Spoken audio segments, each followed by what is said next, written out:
We are live. What? Yes. Hey, hey. Hello, everybody. Yeah. We got an Ikamchi or Ikamchi in chat. They're just chilling. Hooray! Woo! Chilling is cool. Well, we are here. I'm not DMing. I'm just the host um, of this platform. So I will actually give you. We're gonna run Ghosts of Saltmarsh. Very modified, higher level Ooh. version of Ghosts of Saltmarsh that hits many familiar beats to that module, but is much more altered than uh, the Dragon Heist was. Um, so, welcome. We're missing a Mora for now. She should be along shortly. But we will just pick right back up, really not where we left off, many months later since we last saw the heroes in the aftermath of cleaning out the Xanathar guild hideout and defeating the Xanathar. We pick up in the spring. As a reminder to how to get to your calendar, on the left hand side where you have like your select person, your ruler, there's a little, it looks like a pot.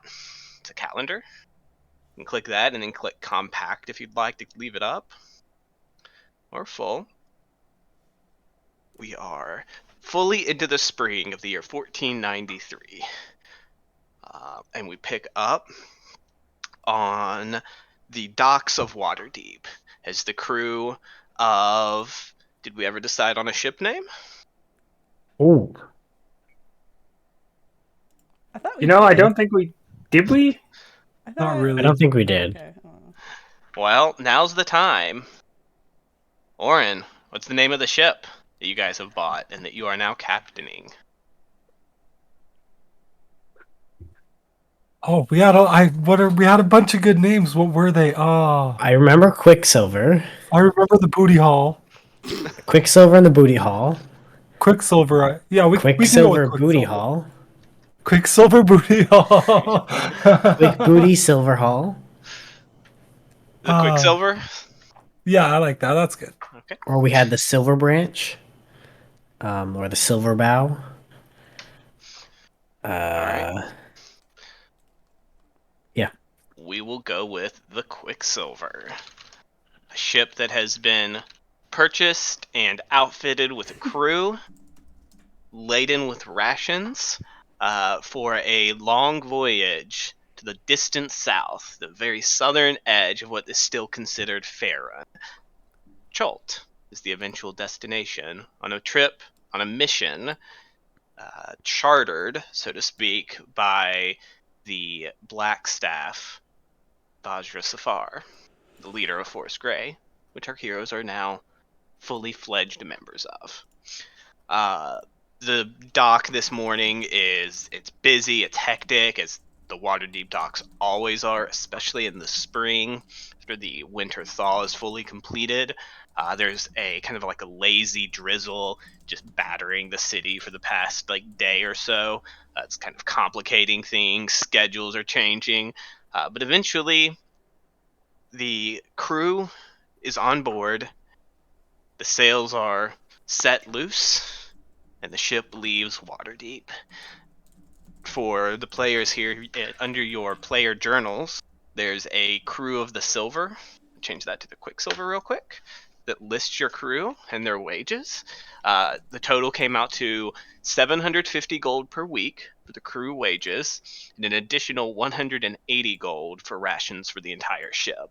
How much rations do you want to leave with? It's going to be about a 13-day trip, the first leg of this journey to Port Nianzaru, in the northern edge of Chult.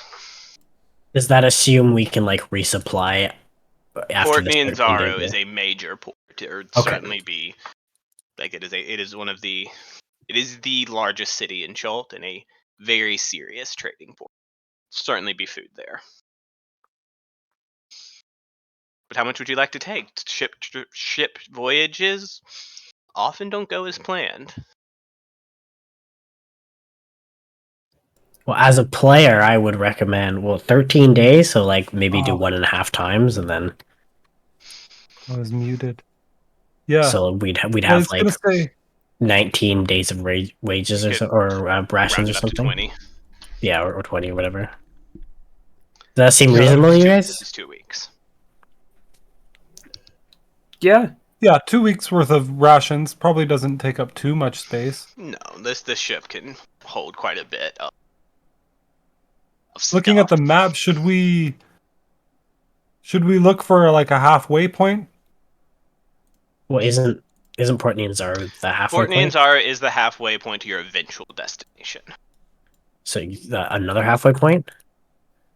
Well, we have to go through because we have to sail down the Sword Coast, Mhm. through the Sea of Swords, hmm around the Nilanther Isles. So one of the main issues there is that if you did want to stop at like Baldur's Gate, Candlekeep, or an Amn, you'll notice there's that big peninsula of Velen that kind of sits there. So it would add probably a couple of days as opposed to sailing straight down. The Moonshay Islands and the Nilanther Isles are actually much less civilized.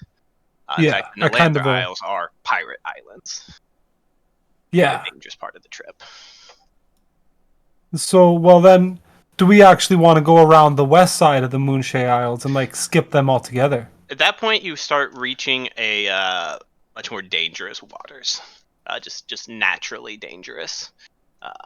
Out in the trackless sea, the distant, the big, just wild storms and very unpredictable coast or not coast, deep ocean. All right. Okay, then definitely 20 days if we're going to try and do a straight shot through the Sea of Swords, around the Isles, and get to Port Nyanzaru. All right. So if somebody wants to take off 360 gold for that, it's easy enough to acquire rations in Waterdeep. Of course, it's very simple. You guys have food Right, for the treasurer, journey. that's your job. Yep, on it. Also, can we reintroduce our characters for those Of just tuning course, in? of course. You know what? Maybe we can do that as we are getting accustomed to the ship. We'll start with Orin, the captain of the ship. You are having to direct your focus on just making sure everything is going well. It's a bit of a thrill. I don't know that Orin's been a captain before. Do you want to introduce your character? Maybe describe his attitude or emotions on the Yes, verge of this big journey? definitely is his first time being his own captain.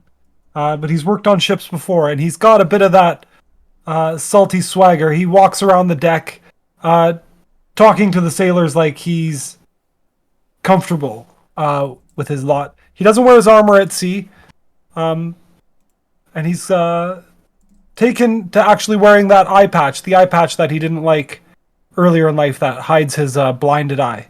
But he's taken to wearing it, and it I think it would give him a bit of an air with the crew as well. He's got this like red demon eye on one side when he activates it Orin to is see in a the dark. human, He is a human, a human fighter. and he's well built. But he's also pretty smart, and yeah, Orin. He's been through some shit, so he's got a more mature attitude these days than when they all first got back together in Waterdeep. All right. Helping Orin, by and large, as his first mate, is our second character, Katep. Right. So Katep is an Earth Genasi, about 6.5 feet tall. Got kind of dark brown, almost granite colored skin with what at a quick glance would look like streaks of gold running through it, but it's just how his skin tone naturally is. Bald head, wearing heavy plate armor, and I think we all have matching cloaks at this point from Waterdeep, right? Aye. Yes. Unlike Orin, he is still walking around in his armor on the ship because he hasn't spent much time on the ship and doesn't know that, might be kind of hard to swim. He's also not very fond of not being attached firmly to the ground, so this is going to be experience for him. Katep is a paladin, generally pretty charismatic, kind of interacts with the crew, tries to keep morale up, make sure people are doing what they're supposed to be doing. Generally, pretty serious guy, tends to try to be polite, but can hold his own in a fight.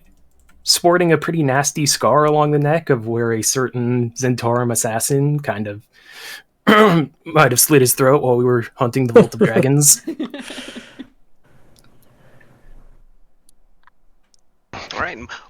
Working with these two somewhat novice, very novice, really, officers of the ship is this brass dragonborn fellow, very old, like in his 70s. His many of his scales are like chipped or like off-colored.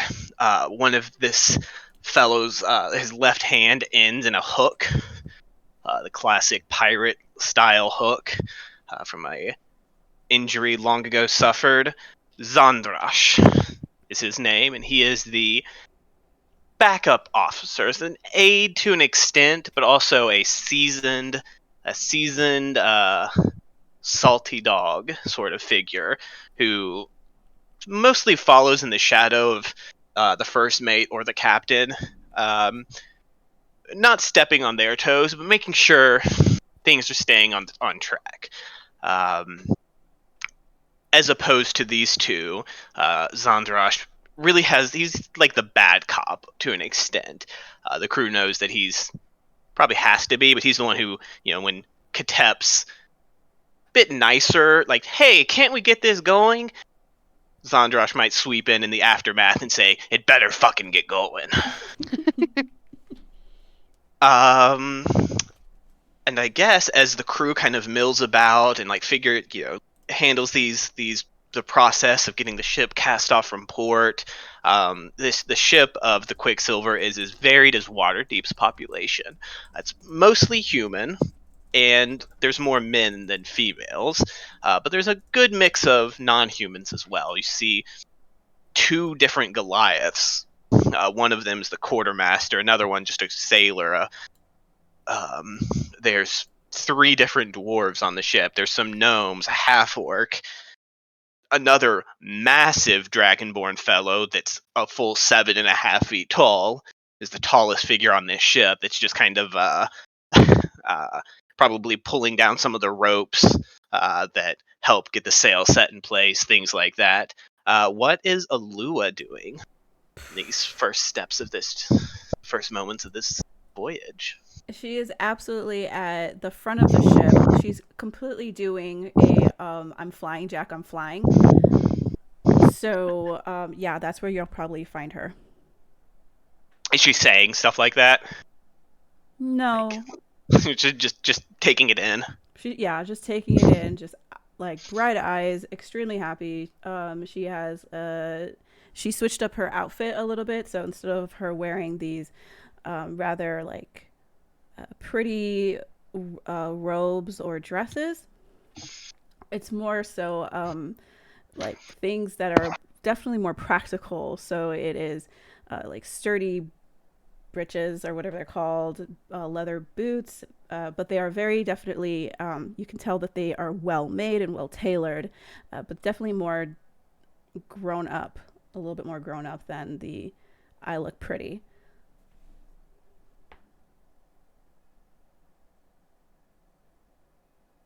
All right, I imagine that the important NPCs of this trip, Joyce Deslinter, the apprentice of the Blackstaff, who's coming along for the voyage, is actually fairly close to Alua here at the front of the ship, excited, eager for this next adventure. Not maybe as dramatic as Alua, but just kind of standing there, watching the ship cut through the water as it leaves the deep harbor of Waterdeep. What about Mora? Probably a good, 5-10 feet back from Alua going, yeah, out of your damn mind standing at the front of the ship. Do you want to fall off? I can fly. In her full red scale mail, much like Katep, is not getting out of her armor. blonde hair, bit of the beard that she had growing, beginning to actually grow back now. Book at her side, being like, well, at the very least, bring your ass over here. I'm putting the spell on everyone right now. Get over here. And I'm going to get water breathing on everybody. Instead of Alua actually walking over to Mora, she, like, if Mora is relatively close by, she'll just, like, high five her and then run back to the front of the ship. Sure, for sure. We will kind of zoom the camera out just a bit and then just down into the belly of the Quicksilver near the brig, where a gnome with like platinum blonde hair is standing at the open door of the brig, kind of loudly saying, "You can't be staying in there! What's the meaning of this?" to a purple fairy dragon that is in the process of dropping a few jewels and like trinkets and the sort into a corner of that ship as he just goes, "I can do what I want because I'm a dragon!" As Wishes, the fairy dragon, is also accompanying the group on this voyage and is setting up his home in the belly of the ship. So Our good luck charm. We reassure the whole crew over and over. It's a good. He's a good luck charm. Yeah, you're reassuring, and Mora's just behind you every time, just shaking her head like. You know what? Okay, so the ship sets out. We have another character played by Gorby that will be introduced at a relevant moment. For now, with the it's not really as glamorous as it could be with the rain kind of just slowly soaking everybody on board, but there's still the excitement of the initial voyage. The difficult part really is this beginning. Once you're out on the open sea, it's everything kind of falls into place. But for now, it's a lot of avoiding other ships, catching the channel, watching for the right signals to know that it's your turn to leave the harbor, things like that. But the journey begins. The open sea greets you all. The water is neither still, like not particularly calm, but not rough either. With the slight spring shower coming in. How does the crew maybe respond to, or the players at least respond to these new, very different quarters? Some of you guys are used to sailing, some of you all not so much. For the ladies, Lua, Mora, and Joyce, they have small private bunk rooms. Everybody else, pretty much communal sleeping. Orin has his own captain's quarters. DM, was there another NPC that was? There was another one that we will get to. Okay. And there might have actually been a little bit for Katep. Maybe a bit of like the process of making sure the crew's going on, a bit of right before casting off, a bit of looking off, watching the oncoming crowd, but nothing comes for now. And eventually, maybe Katep resigns themselves to thinking, well, probably makes sense that they're not showing up.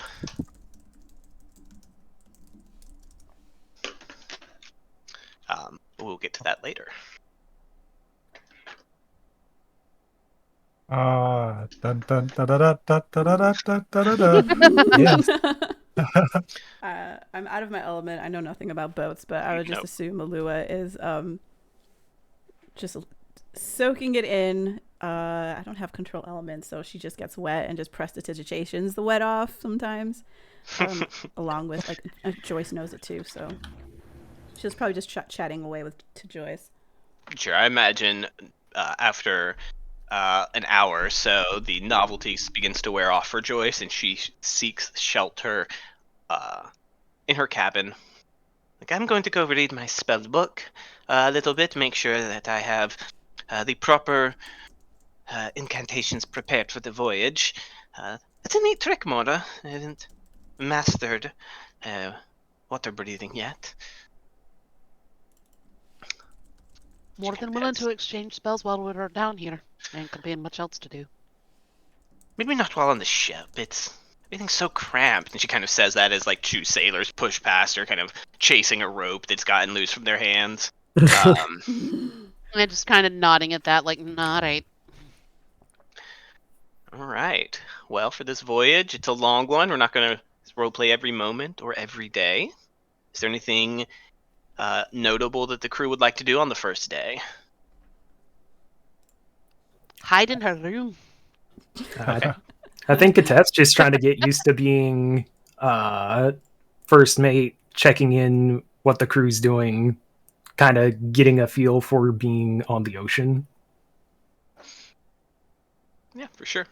For now, the crew, like these are all, by and large, people who know what they're doing already. They don't need a lot of guidance right now, and a lot of that is kind of quietly just the kind of rote mechanical stuff is being handled by Zandrosh, who has a much better feel for the ship. Or maybe he's kind of like, quietly mentioning it's like, oh, we need to make sure to, open the sails to the wind, etc., etc. Zandrosh works with the quartermaster, who's also the navigator, Zvin, leaning over a map in the small, the one chamber with a table in it on the ship, which also works as like a small dining area. Courtney Chesswright is constantly bringing sailors in for about a 10-minute meal break, as she kind of keeps everybody fed and hydrated like that. Very motherly. Be a lot of, well, make sure you stay hydrated, young man. You can get exhausted quicker than you like. Things like probably tells Katap, oh, you might want to try to store that armor downstairs. Don't want you to get baked in there. Oh, she sounds so cute. She sounds adorable. She's pretty old, still spry, like still in good health, but definitely old. A few of the crew are definitely in their maybe twilight years, but are still feel the call of the ocean. Meanwhile, Katep fully intent on hotboxing his plate armor. Yeah. Actually, having a look at the ship, what is that room there? There's the 3 bedrooms. There's a room with a desk here. Is that That's the surgeon's room. right? The, Okay, the infirmary. perfect. Would be where Flood, the water genasi, the surgeon is very young, about 18 years old. Wow. Incredibly excited to be on the open ocean. He probably joins Alua at several points and just kind of breathing in the salt and the wind. His kind of dark green skin glistening with the sea spray, match his own natural sweatiness. I don't know what it'd be called. Sheen. That Genasi have. It's kind of like seaweed-like hair, kind of tumbling free down his back. Where was the group introduced to the crew beforehand, or is this kind of like first time maybe meeting each other? Probably not a lot of the crew. Maybe Orin, just passively. Zandrosh helped with a lot with like getting this group together as this like veteran who knew sailors, things like that. You certainly know the officers. I'm gotten lost in my menus here on Foundry. There's Zandrosh, the executive officer of the ship, who aids Orin and Katep. There's Devrin Slate, who is a young, very muscular fellow, but like he's not broad or tall for a human. You kind of, at first glance, kind of don't necessarily expect him to be strong, but definitely as he kind of moves about, kind of helps get like the last minute, like the things that break or like the ropes that get untied. He is very, very quick to jump to the problems that arise that require his technical experience. Very strong. There's Sven, the quartermaster, who's this big Goliath fellow. Kind of hangs with Zandrosh a lot, and the captain, showing the maps and stuff and talking back through with the course, things like that. He's the navigator as well as the quartermaster. And then Flood and Courtney, you guys know now. Okay. Otherwise, though, it's just a lot of people, and very frequently names aren't even used by even the officers. It'd be more like somebody needs to get to take care of that, things like that. The crew doesn't all know each other necessarily. This is the first time this particular crew is all working together. Gotcha. I think then Alua would be definitely that person who would go around and introduce herself, get everybody's information, best, name, favorite color, all the things. So, because Sure she thing. doesn't have a job on the boat, Yeah. so. Or definitely has like a roster of the crew, where like the Perfect. names are written down in their signature and stuff like. No, this is more like a Okay, personal things like thing. that. Like, Yeah. no For Alua, mutiny. sure. I'm cool. All right. Yeah. The hours begin to pass by, and for Mora, like the dread realization of like this is your life for the next week begins to really set in. Because it just doesn't change a whole lot. It's ocean as far as the eye can see. And it's a tiny room. I don't like it. Very tiny, very cramped room. A few of the one of the dwarves, probably comes by with like a bowl of soup or something later. And she's like, "First time out on the ocean." Aye. This female Unfortunately. gold dwarf kind of gives a laugh. You'll get over it. We just have to like slap your arm, like friendly, but like you're a wizard. You're probably not into that. Yeah, I'm gonna make good use of the nice little flask I have.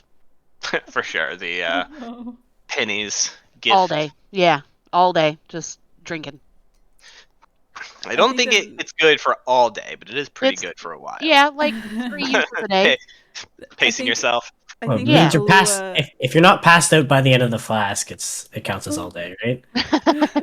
I think Alua, knowing like she's in tune, she knows Mora is not comfortable, so she would definitely at a few points be like, "Would you like me to calm some emotions?" And she'll cast calm emotions whenever Mora's like cool with it.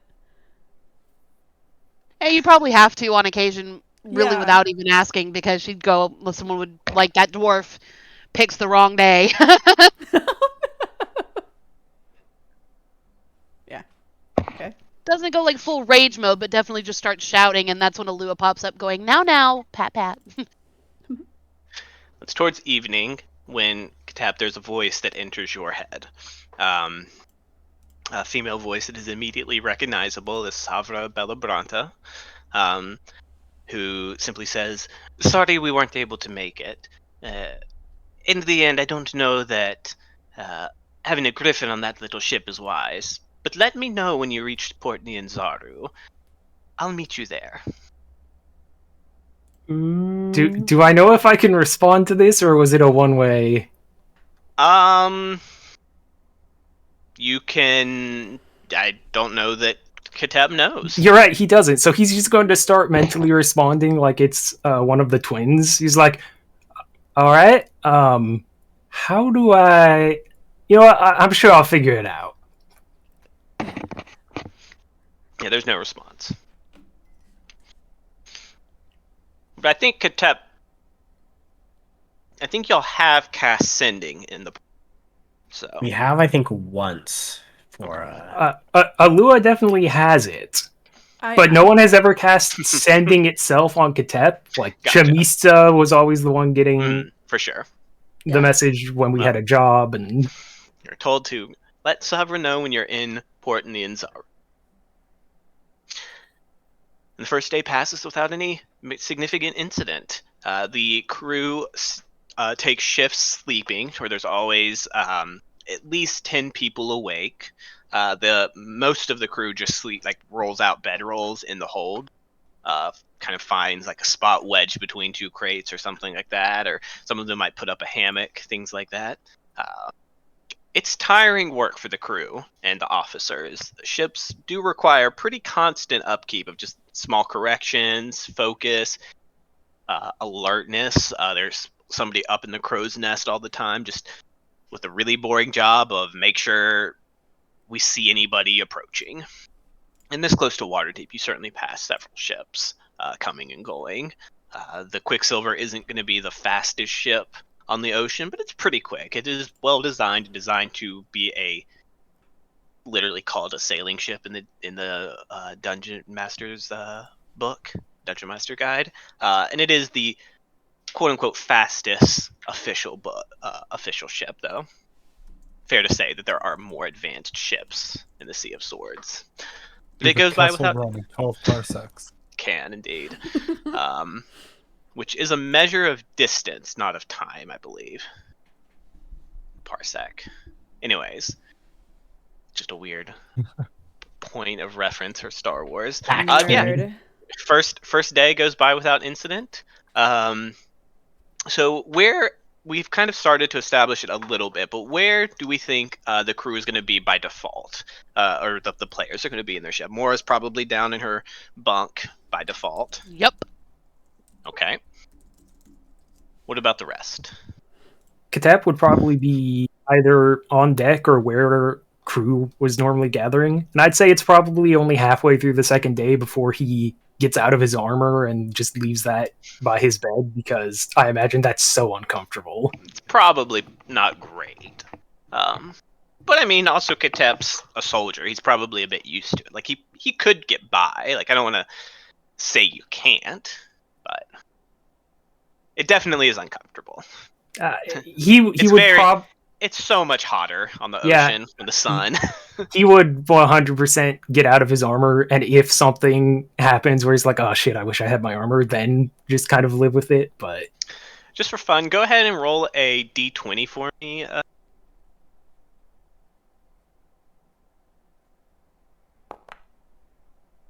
Nice. You're going to hang out more or less by the wheel. The helm.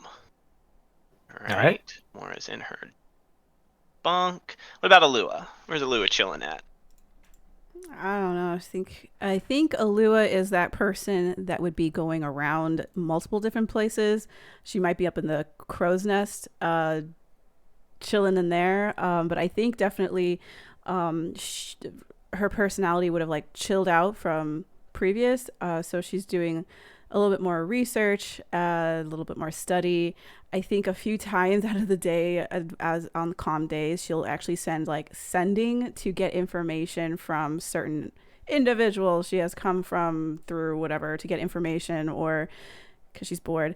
So yeah, you could probably just put her in the crow's nest, I guess. She'll see everything. Well, the crow's nest. Members of the crew are always up there. Yeah. And I don't know that they want a lot of company. Really? They don't want company up there all day being bored? Well, so part of it is that they have to keep I don't know that they want the distraction. Yeah. In fact, might have to chase them off chase you out of the crow's nest at one point. That's fine. She'll find some secluded area, probably on the front of the ship or someplace. You want to hang out in the orange room when he's being a captain? That sounds about right. The most secluded place. Yeah, that's what he's got a little desk too that you can put a book down at. Even though the rocking of the ship probably makes it very awkward. I think they had things to pen books down or something like that, or clip books on ships. Lots of weights, little weights. Yeah. All right. And what about Oren? Just on the deck, kind of with the group, or by the wheel? Yeah, he'll spend a lot of time on the deck, and his room in the captain quarters. When he has to talk with officers, he'll take them into that side room there. I like to think there's a little smaller door that connects his room to that room, so he doesn't have to go around out onto the deck to get into the meeting room. Add one real quick. Won't be visually there right now, but I can add just a little something. Sweet. Yeah.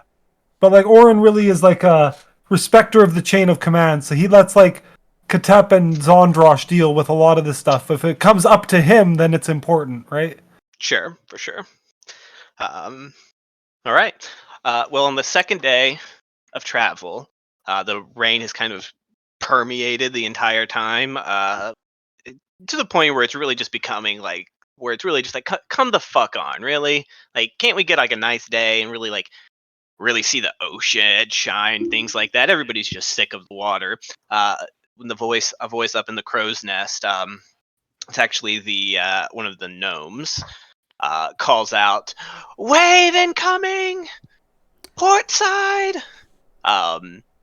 which kind of alerts the crew immediately. Rogue waves can be very dangerous for ships, and kind of people looking out that way, you do see like this this swelling of the water as this wave is just rushing towards the boat. There's really not a lot you guys can do other than grab for something to hold on to. We probably can't hear that inside, right? And here, no, you absolutely can. This is not a big ship. I mean, it's only 80 feet long. And certainly there's windows and things like that. And she shouts it very loudly. You got some. Okay. I think Orin is probably in one of these rooms, might head for the door of the room to kind of get like a split-second look at how long we have before the wave hits. Yeah, it's not long, like moments away. Then there's not much we can do other than, like you say, hold on, and then deal with the aftermath. He Wave. might shout something like, brace! Yeah, the wave crashes down and kind of like throws water across the ship as it sinks down, takes a sudden lurch up more down in your. Oh God, it's the worst bit yet.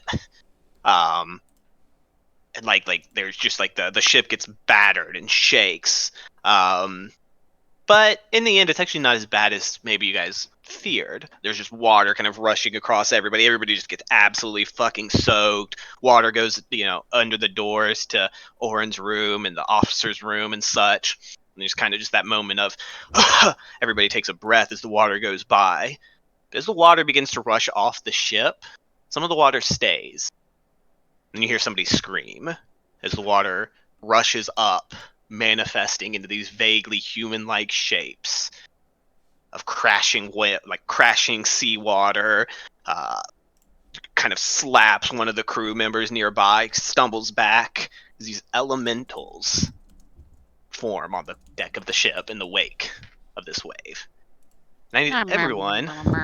Oh, we're getting right into it. Hell yeah. And I literally just said Katep didn't have his armor on.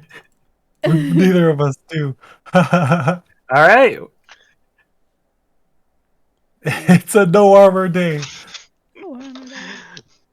Game is paused and encounter hasn't started yet. Should be able to now, hopefully. Yeah, got it. Wonderful. Let's roll this dice. Oh, of course, that makes sense for Alua. For me, that's incredible. New game, who dis? The crew. First, the one downstairs goes first. Members of the crew always go on a 10. I'm saying, rather than trying to roll everybody, they'll just go on initiative 10.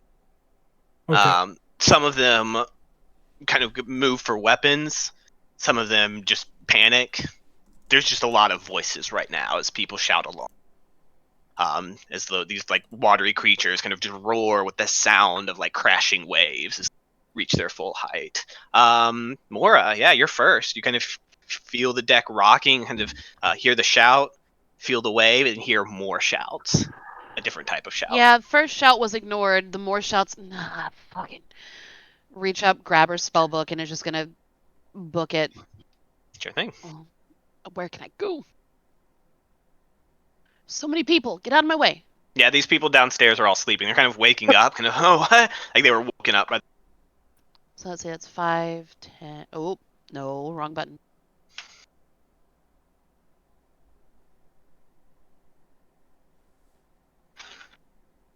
So yeah, this is my action to dash to this point, and then just. Okay, and you kind of come up the stairs and see one of these creatures right next to you. Yeah, I don't like that. There's another one, by the way, on top near the wheel. Then you hear a shouting from inside the officer's cabin as well. Where's the officer's cabin? Far Deck left below. of the ship. Oh, okay. Main deck, so the deck that. Oh, gotcha. Yeah, the main deck, so the same deck that you're on, but far left. Yeah. Mora doesn't want to be this close, so Yeah, I think if I were to Misty Step, where would I go if I'm trying to go to like the left? I mean, you could get up onto the front deck So where like the there? ballista is. Yeah, you can get up there. Yeah, no, definitely gonna bonus action Misty Step. I don't want to be next to this fucking thing. Pew! And you can even see the battlefield from up there. Yeah, okay, cool, tight. That's Nice. me, because I action dashed and I was like, "Oh, big boy," and Misty stepped the hell away from him. Like, no. You know what? I do need to make a saving throw for this crew member that got caught in one of the water elementals' initial landing. Quick. It's the other Dragonborn, the like big 7.5 foot tall one, is kind of potentially caught up in the current of one of these dudes. Yeah, and he is trapped inside. Kind of, you see more now that you're up on the ship, and Katep, you can see this. It's happening literally right next to you. This Dragonborn kind of just gets taken off his feet and swept up on the internal currents of this elemental, and you can see like blood begin to like fill out as like just these massive currents are just crushing him inside the body of this elemental. All right, Oren, you're up. All right. Yeah. He's fucked up, by the This way. is the He's door hurt. that he came through. This guy's hurt? Yes. No. Okay. Yeah. Orin, with his left hand, he kind of waves it off to the right, yelling at these like low-level peasant crewmen, right? He's like, clear the deck, Alua, ice! And as he's doing that, he's going to use his action to summon up his mage hand, which is going to grab his hammer, and it's going to swing over into his hands with his bonus action. Okay. Any movement? He is going to put himself... Oops, wrong thing. I think, yeah. Once he's got his hammer, he like hops down from where he was standing. He'll put himself here. Because he's going to have to fight, might have to take a hit, but yeah. It's all good. And then, oops, I got to go back here and click end turn, because I think that's all I... All right, Katep, you are up. All right, so this Dragonborn looking real bad. He's pretty hurt. I mean, it's kind of like, I mean, just the mass, like these elementals are large creatures, easily dwarfing, anybody here on the deck, and like the currents inside, like you can see that, like just the clashing of water is very intense. It's a lesser man would have been broken entirely, but you still see like this Dragonborn struggling, trying to escape from inside. All right, so is this like a mast next to me that I would have to walk around? Is a mast, yes. All I mean, right. it's not like a huge mast. Yeah, you can't move diagonally a step though. Gotcha. All right, I'm going to try moving around to here, and can I use one action to like grapple this Dragonborn and drag him out of the creature? So, by the nature of a water elemental, I believe you have to use your full action to attempt that. Right. Huh. Yeah, I think Katep would try to do it. He'd try to get the guy out of danger rather than just smack the creature, It's at least easy to enough. start with. You kind of reach in and try to grab him. Make a strength check. DC 14. Straight strength check? Straight strength check. Ooh. Yeah, no, that'll definitely do it. And you know what? So with the nat 20, I'll say he's kind of reach in there and just kind of immediately do like the bro grasp of like forearms and just yank him free. I'll put him, trying to grab him. It is kind of push him free to where he can kind of like go sprawling on the deck, gasping for air. And I'll say on a nat 20 that you can have an attack afterwards if you'd like, or I'll take it. So after yanking the guy free, he reaches down, grabs the Lost Sun longsword, 8-pointed star. I think you said it was the holy symbol of Mistra was on the hilt of the sword, even though Katep doesn't actually worship Mistra, he just has the sword. Mhm. And he's going to make a swing at this water elemental. For sure. A 17 definitely hits.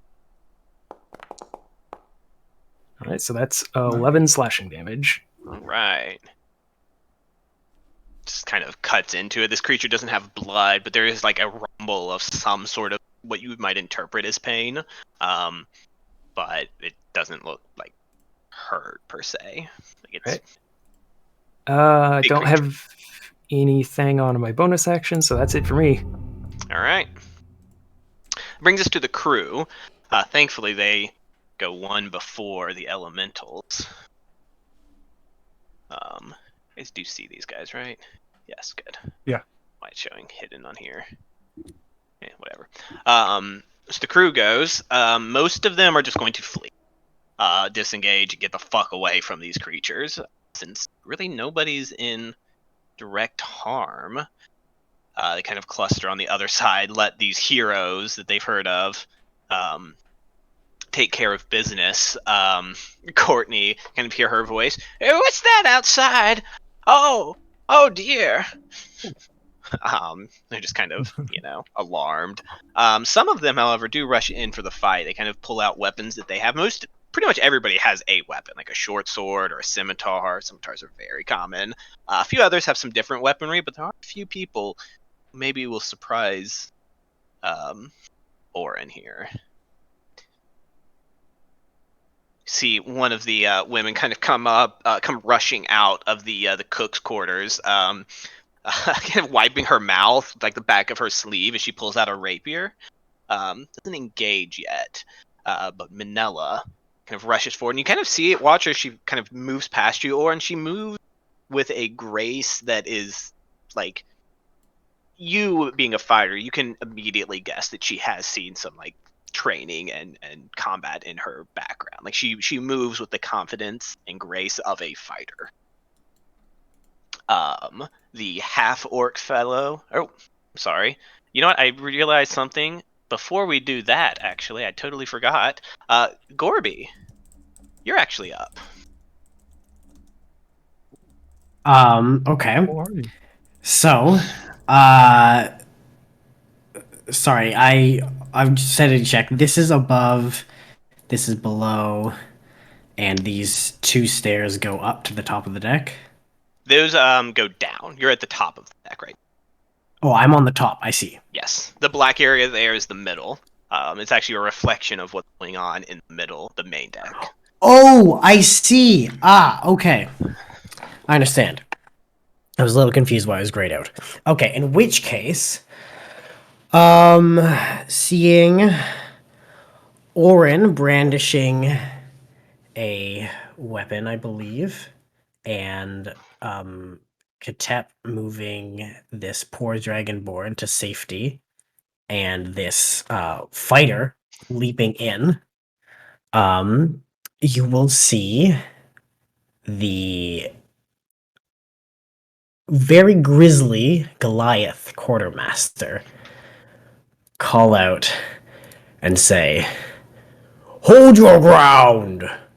And I will cast Bless on Katep, the Minella, and Orin. Okay. If I can find Bless, there we go. And then I will basically he'll just like hold it, and you guys will see him like get into a very defensive stance, and like this guy obviously has combat experience. He is what you would describe as in human terms, salt and pepper aged. So he's a older looking Goliath. Definitely has seen some years on the ships, and just in general. But it does not look like his strength has waned very much. He's still very muscular, very lean, very very well built, and is in as close to tip top shape as you can be at that age. With that, I don't think I have any fun bonus actions. So yeah, I'm just gonna hold my ground there right in front of this elemental and kind of like square off with it. All right. Here we go. Put Joyce on combat as well, but she was a bit less quick to the draws, Mora. Actually, let me give you a better looking token. There we go. Look at this dude.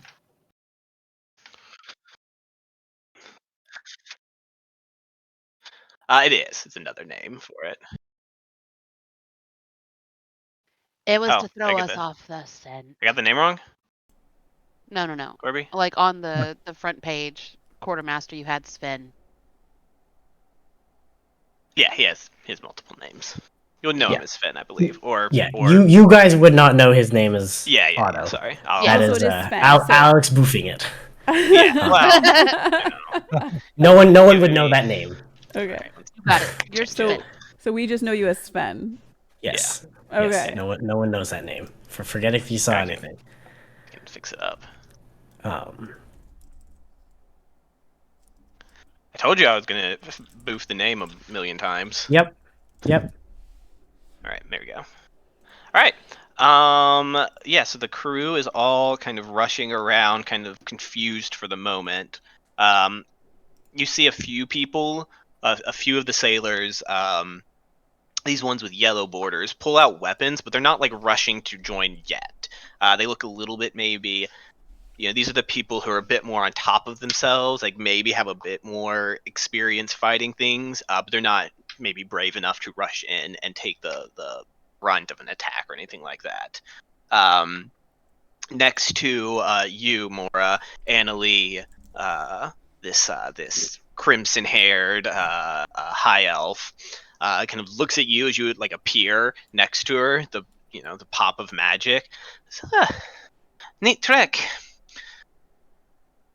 I've got a little bit of magic here. It's called crossbow. Is going to try to shoot a light crossbow out at the big elemental on the main point. Oh, that's definitely a hit. Look at that. Well, it's not a lot of damage, but it's some. And then Alina here is going to pull out a scimitar and try to stab it. Elemental as well. She's that close already. And she is blessed. No, sorry. Sorry. Manella's Yeah. blessed, but she had to dash to get because she was seated. Such. I have confused the names already. Yeah, it's gonna be easy. There's a lot of crew members. You see them kind of starting to shout out and like get into the swing of things. She should have, 6 damage as well. Look at the crew hitting their attacks early on. Let's go. And that's really their turn. You guys can hear kind of commotion coming from below decks, but nothing yet. You do hear a shout from inside the officers' quarters as Slate's voice rises. Oh shit! Fucking shit! But you can't see what's going on in there. Which brings us to the elemental's turn.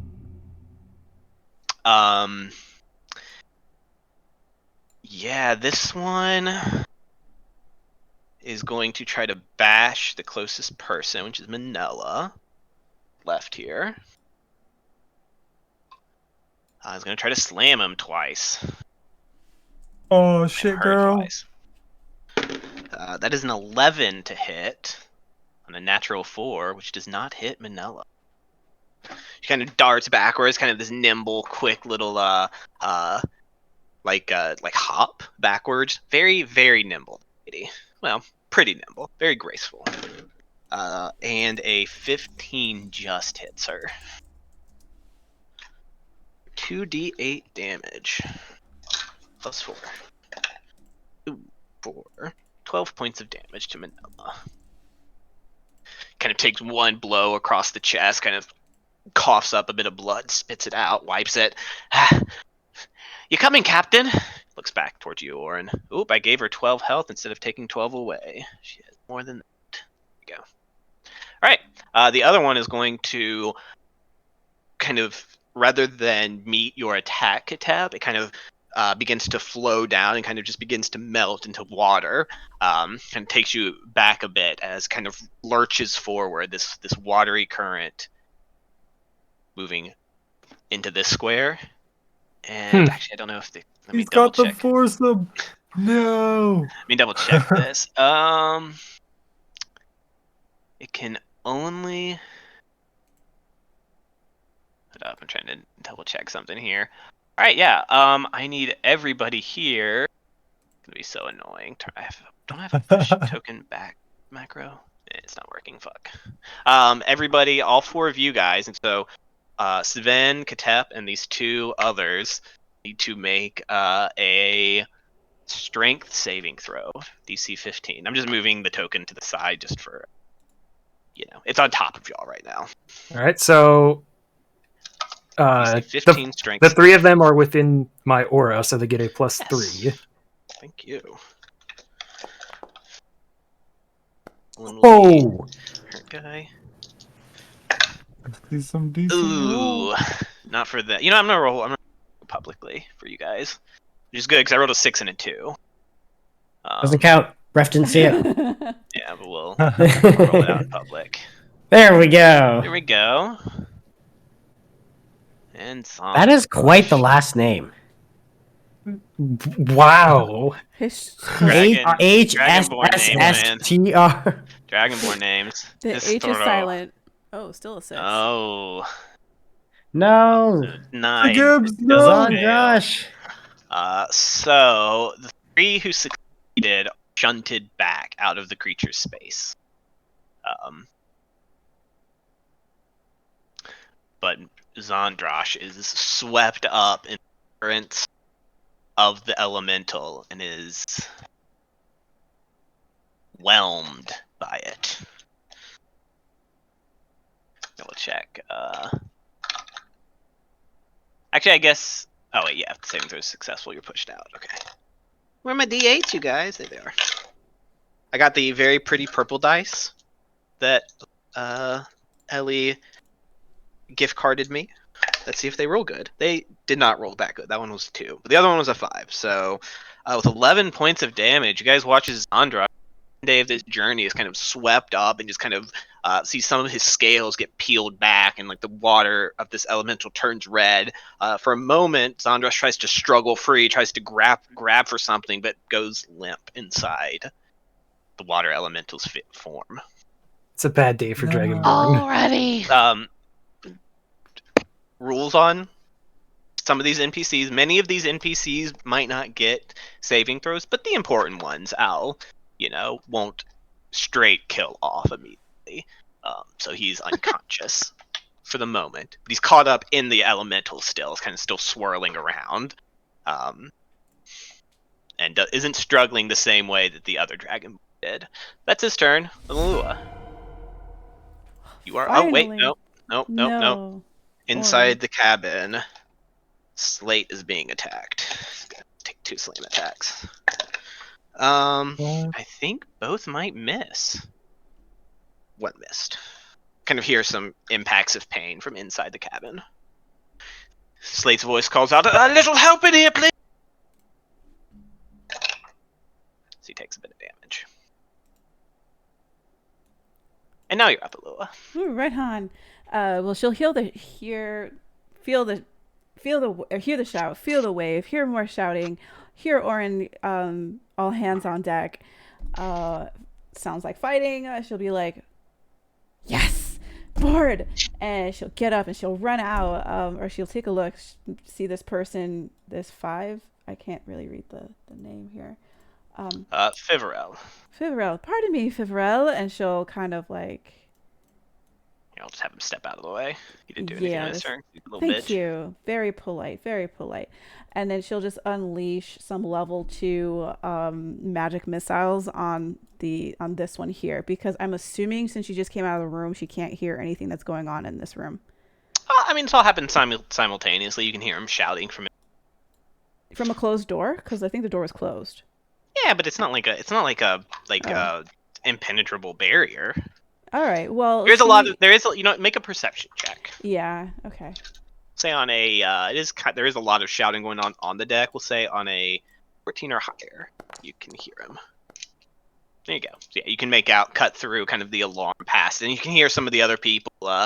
This red-headed dwarf with like the ponytail and pink, what is it, halter top or whatever. It's like, Slate was sleeping. I need to get to help him. Okay. Well, she will run and cast magic missile anyway, so she can get to Ward Slate, because there's no way she can get there in time. So she'll just kind of. Oh, I can't move my token. What? Yeah, no. Collides with something. Oh, right weird. No, I wanted to go around because I didn't want to be like in the way. Sure. Or she can go here. I think. Hold on. Does she have the movement to get there? I don't think so. Nope. This is kind of it. Unless people move out of the way. But anyway, level 2 magic missile. Sure. Oh, I forgot how to play this game. For 4d4 plus 4.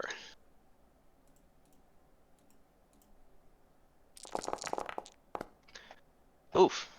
Those were good rolls. 16. Yeah, jeez. Decent. Damage. Yeah, they all slap into this elemental. Shows the impacts, and it's kind of, like splashes of it go away and kind of burst out into the ocean and off the ship. They're taking damage, but these are durable things. These are powerful creatures, powerful elementals. Okay. I'd like to say Anything that the magic missiles, their look turns into more comet-like instead of these like milky ones. There's more form to it. Okay. Still pretty. Still pink? Still pink? No, they're no longer pink. Okay. Back at the top of the turn, Mora, you're up. Damn.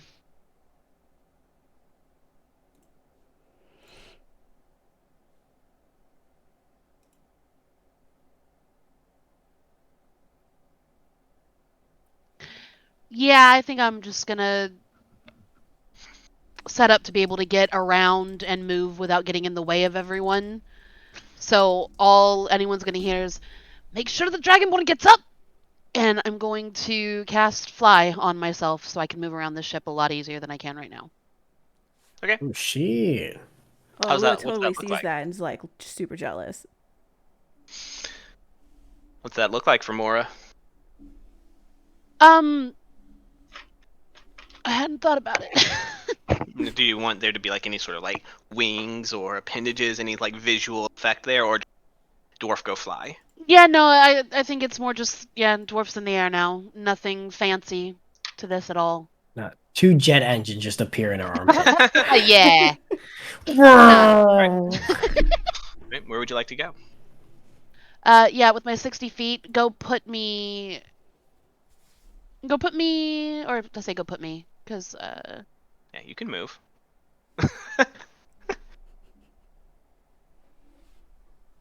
this is so nice. I actually have movement. You're gonna stay at ground level though.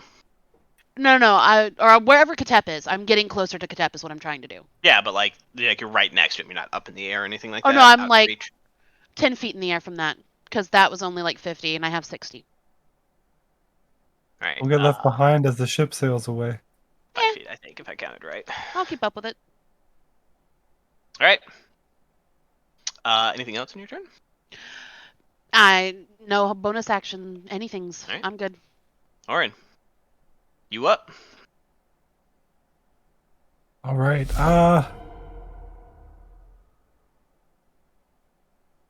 Seeing that some of the people drew weapons, Pretty much everybody drew a weapon. Some of them look very uninterested in using them yet. the more stalwart-looking few around him, Orin will show. I'm just trying to count spaces here real quick.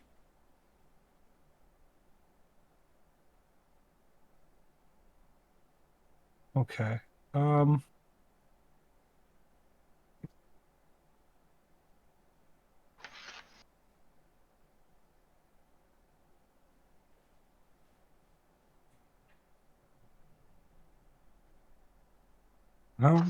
Yep. Orin will move up next to Manila. as he gives his hammer a quick spin in his hands. But he will kind of shout over his shoulder to the weapon wielding ones, and be like,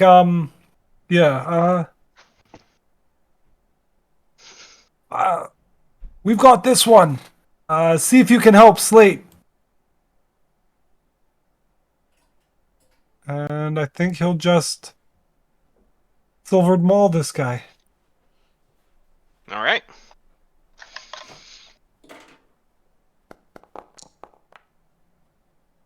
Uh, 16 hits. Nice. Ah, double ones.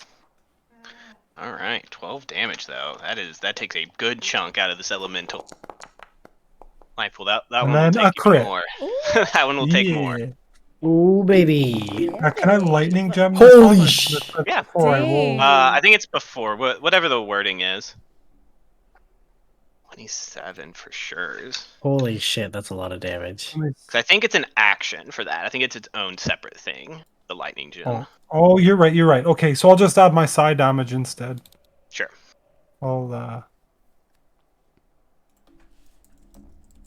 Sorry, it's been a couple of weeks. I'm I know. finding It has.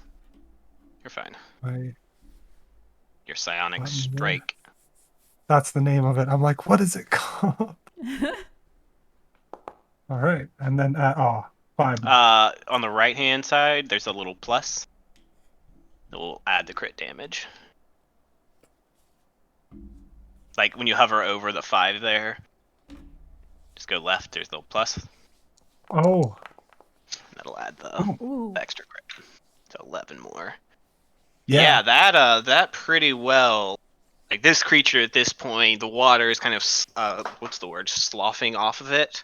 Like it's like struggling to maintain its form, and kind of still hears like the crashing of waves and like distant, like kind of rumbling thunder-like sound from the violent energies within. But it is very badly damaged. Right. With my bonus action, I'm just going to use my mage hand to open that door. Whoa. It opens up and you see an elemental is like just thrashing the room. Like the beds are getting caught up in it and like breaking.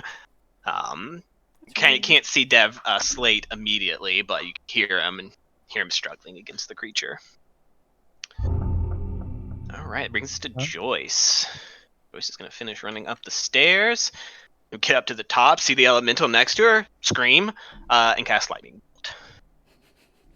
I respect it. Yep. Very much.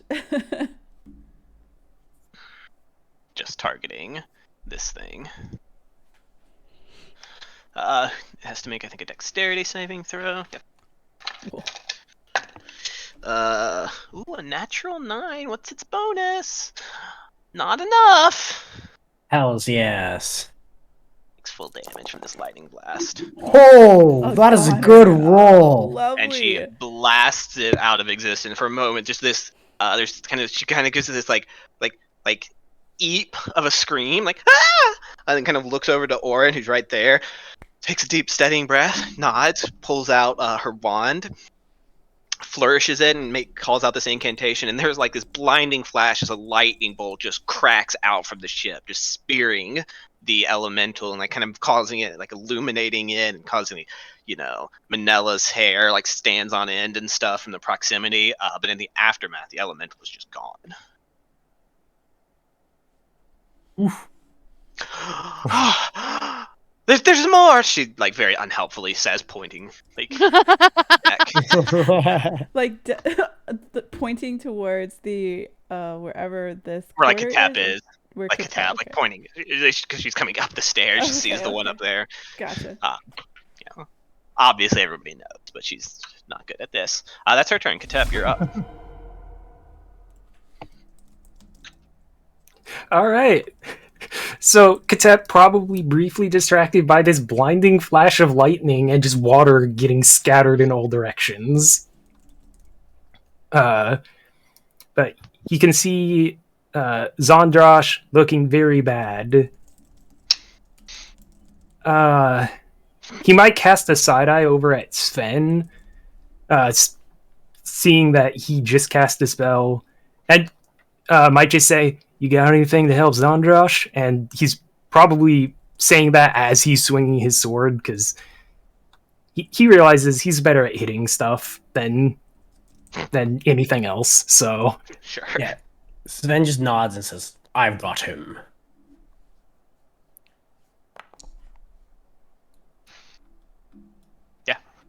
Hits for sure. all right, Low AC. I'm gonna use a first level Divine Smite on this. Okay. Ay. Smite. Oh, good thing. Call.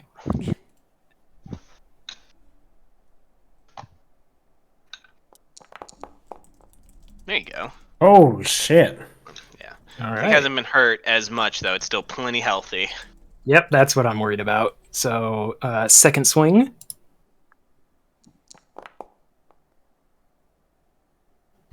And Sure. just for safety, second Divine Smite. Okie dokie.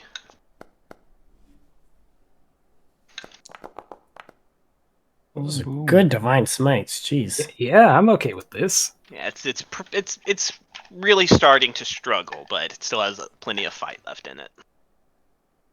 All right, yeah. So as he's swinging, aiming at the part of the water where there isn't an unconscious Dragonborn crew member, Sven would definitely see that as the sword kind of cuts through the water. There's a brief flash of kind of golden divine light as the sword kind of cuts through, and then he swings again and the same thing, but the creature's still standing, and Katep doesn't look happy about it. But that's it for me. Okay, so what would it... Is the body grappled by the Yes. elemental right now? Yes. Okay. It So is it would take my action. Yes. Specifically speaking, the water elemental, this whelm feature specifies that it's an action to make a strength check to pull him free. Okay. Okay. Okay. Also gets free if you kill the elemental. And Probably does get free if you kill the elemental. High likelihood. yeah, and if I presume if I heal him, he'll still be grappled just inside the elemental. Yes. Yes. He'll still remain inside. He's still getting like buffeted by like all these powerful, like the same things that damaged him are still going on. He is So still he's going to continue to get damage, is what you're implying. reasonable assumption. Okay, good to know. Good to know. In which case, I was going to do something, but it's a strength check or an athletics It's check. a strength check specifically. Is it contested or is it a DC? It's not. It's a DC. Are you willing to disclose Yes, what the DC 14. is? 14. Cap's Okay. already done it. Right. Double check it was 14 or 15. It was one of those two, though. Yeah, 14.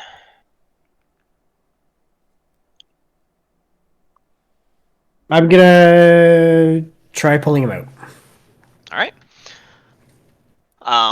You would have to move around just a little bit since it's in the corner. I know it's hard to see. Oh, okay.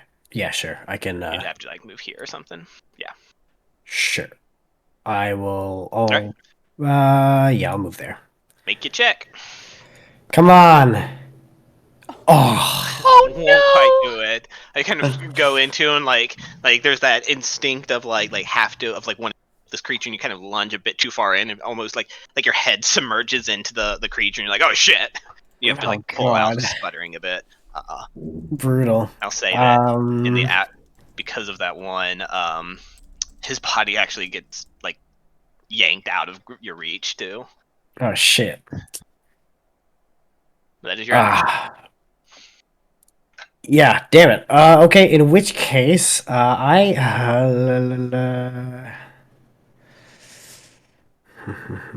I'm going to bonus action healing word. Zondrosh, I think. Okay, you can see him. He's hard to see, but you can see him. It Without feels mechanical like ability, Kai in the gelatinous cube. Up, down, up, down, up, Maybe. down. We'll see. Yep. Come on, we can't lose our experienced veteran on the first. All right. Agreed. It's Yeah, we're healed I'm back not to saying full. don't do it. We Healed back to paid him full. already. Anything else on your turn? He'll just tell, get out of there, old man. Something along the lines of that. Sure. Don't forget to end your turn if Oh, your sorry, turn's yes. over. Which brings us to the crew, who acts on 10.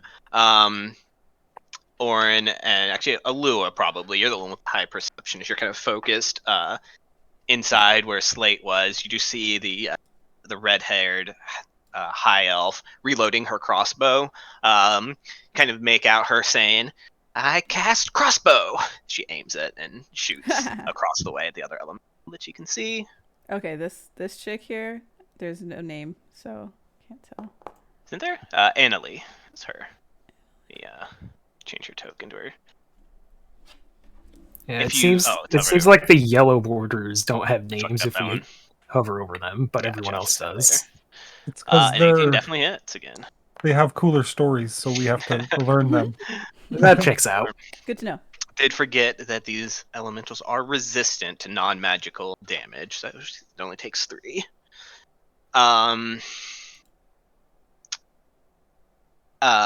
Manella here, next to you, Orin's kind of torn between hearing the streams of pain from behind and in front, and kind of pauses, like, which one? She has a rapier out. She's actually in the process of pulling out a dagger as well in her offhand, or a short bow, rapier and a short sword. Said short bow, short sword. She's gonna dual wield. She's looking to you to see, do you want her to go help out Slate or go help out Zandrash? Yeah, help Slate. Alright, she'll just rush in and it rushes in and goes, oh shit! Takes like a defensive step back and will make her 2 attacks. Nice. They Not nice. finally missed one.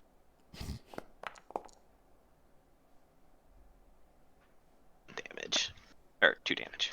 Here we go. I hurt her instead of hurting the elemental. I'm rusty too. There we go.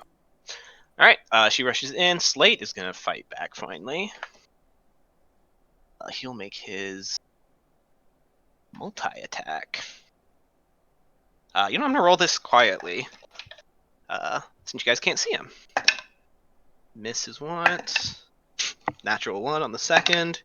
And hits on the third. Alright. I guess I spoiled it. He gets 3 attacks. I said it out loud. Minimum damage 2 though. Dork. I'm so bad at this, you guys. Alright. You guys hear like the sounds of fighting. He'll kind of briefly step in and kind of around slightly, maneuvering around this elemental. Nelgrek here, his throw. He's going to try to grab and pull Zandrash free, and Zandrash is going to help him. Dragonborn stick together. Come on, guys. You kind of hear him. For a moment, who of you is focused? Katab, what's your insight? And Ozzy, what's your insight? Sven, rather. What's your insight? Sven is... My insight is +7, so... I have a +3. Okay, I'll say Sven, you kind of the perceptive and insightful one of the two. You do kind of see a little bit of hesitation in this big gold dragonborn, his throw, until the healing goes through and Zandra starts to move inside again, and kind of at that point, now that he sees that there's maybe more, he can like resolve himself and like reaches out a big fucking hand and just kind of reach in and tries to grab and pull the executive officer here free at advantage, which is good because the advantage was what was needed. Yeah, wow. He'll just Cutting pull it him off close. the side of the deck and kind of dump him off, like pull him off the railing and just dump him off the side of the stairs. And then he gets whelmed again. Might. That will do it for the crew now. These other ones are still kind of like they're still not like they're like looking that way now, but they're still torn. The rest of them, there's kind of they don't really know what to do yet. They don't know how they should react, especially against these very spooky water elementals. Fair. All right, elementals are up now.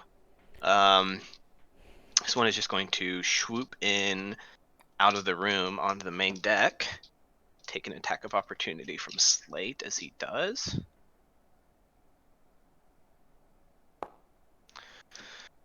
Man, Slate sucks, you guys. Come on, Slate. Get together, bro. Misses. And I think he's actually going to try to whelm Manila. This elemental will, as he passes. I already rolled the attack. We'll say it happened, but it didn't matter because he missed. So Manila needs a strength save.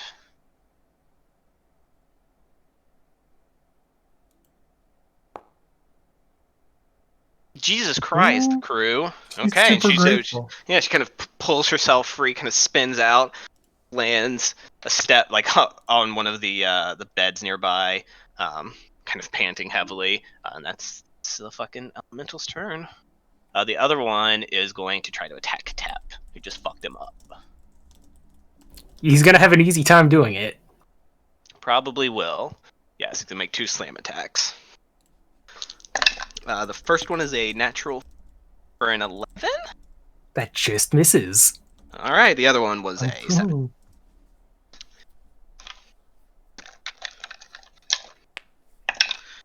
For nearly max damage, 17 points of damage.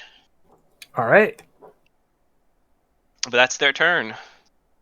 Lua, back to you. Right. Man, that crit was so good on the middle one. Yeah. I'm in clutch.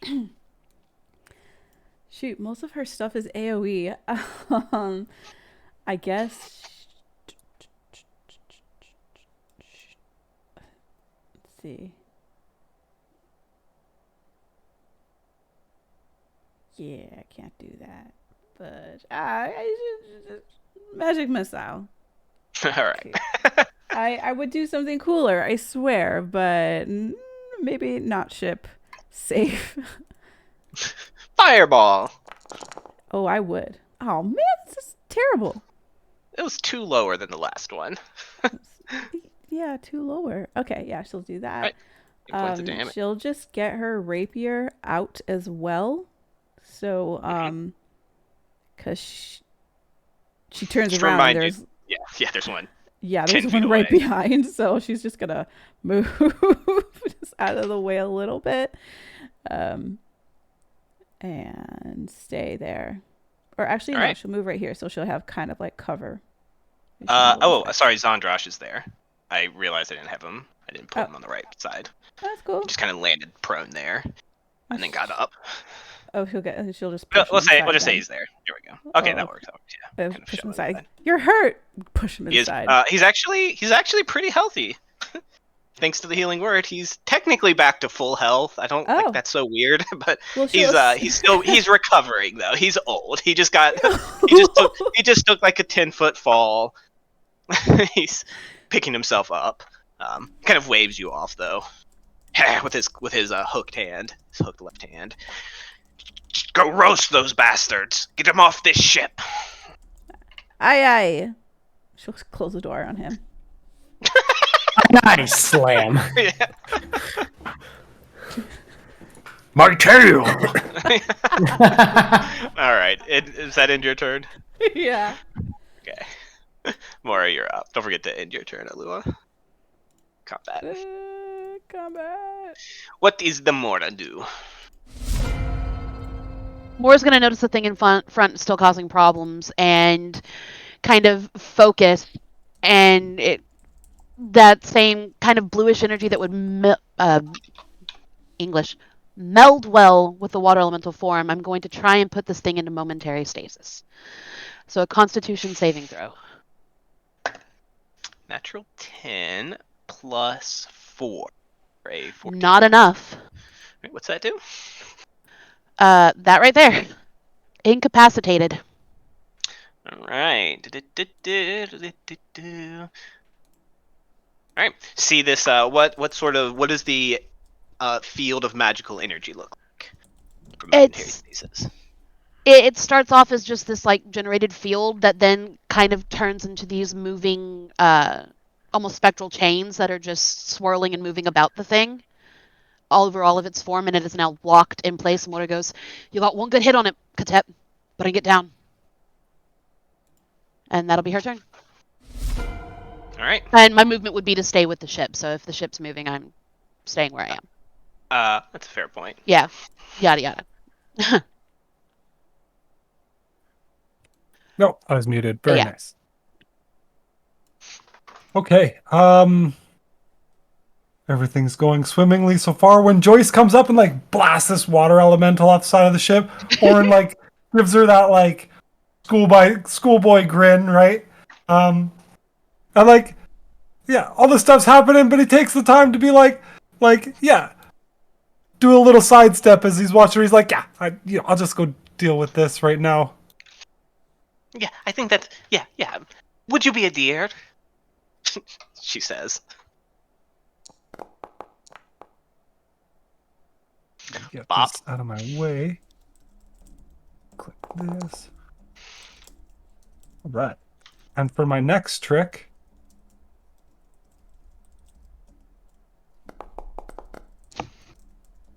do that. And I think I'll add side damage to this one. Sure. Nice. Fucking Where is hammers, there man. it is. They hurt so Nice. much. They hurt so fucking much. Jesus Christ. All right. Yeah, they're both around half health. Both of these creatures are now. All right. Anything else for you? Have a bonus action, but I don't think I have anything good to do with it, so I'll just hold there. All right, back to Joyce. Joyce kind of spins, kind of not really noticing this one, because she's not used to this until I pointed it out. She's like, "Oh, okay, right." It's like you can tell she's like having to keep herself calm, like psych herself up, kind of thing, for this. She begins to make an incantation, chanting, and will kind of roll this as she chants. This like little like ice shard forms and kind of begins to dance between her fingers, which she then throws out. She will cast Frost Fingers at this water elemental. And Lauren, go ahead and make a quick perception check for me for part of this. Oops. Wrong button. Actually, never There we mind. It's go. not necessary. Fine. All right. Constitution thing, yeah. Looking at the Cons? map, it's not needed. Fucking natural 5 plus 4. It failed. All my things fail their saves all the time. Just 7 points of cold damage, but as the ice blasts into this elemental, the part that gets hit begins to freeze over. And you see the ice kind of spreading along the creature's like abdomen. Not encasing it by any means, but definitely impacting it in some way. It is now partially frozen. And Joyce is just gonna like clamber out of the way a bit. That's her turn. Katep, back to you. All right. So, can someone remind me what incapacitated does? It means it can't take actions or reactions. Speed is. Let me double check if attacks against it. Yeah. Just that. Can't take actions or reactions. Oh, I thought it did more. My bad. Oh well, Mora would still have said what she said. All right. Well, he's gonna go off of what Mora said. Here's a question, Rara. With that being the intent, Oh, wait, never mind. Hold. Hold person isn't going to work on an elemental. Right, Yeah. right, Otherwise, I right. would have done it already. Right. Yeah. That I'll say. Yeah, just kind of like momentarily, like the chains are kind of closing in on it, but it's still like swishing and. Bit. This is the first time it's ever worked. So, I mean, Mora don't know yet anyway. Ta-da. Then Mora said I've got one good hit, so Katep's gonna go under the assumption that he's got one good hit. And, he's going to cast. You know what? Real fun, just for fun's sake. Roll a deception check. Oh, Jesus. Yeah, my If it's- -1. If you nat 20 it, I'm gonna give him advantage because he thought he has a good attack. Placebo effect. Yeah. Yeah, no, Okay. I'm gonna use my bonus action to cast Thunderous Smite Okay. as the Lost Sun longsword kind of starts to vibrate like a tuning fork that you just hit, and he's gonna swing at this thing.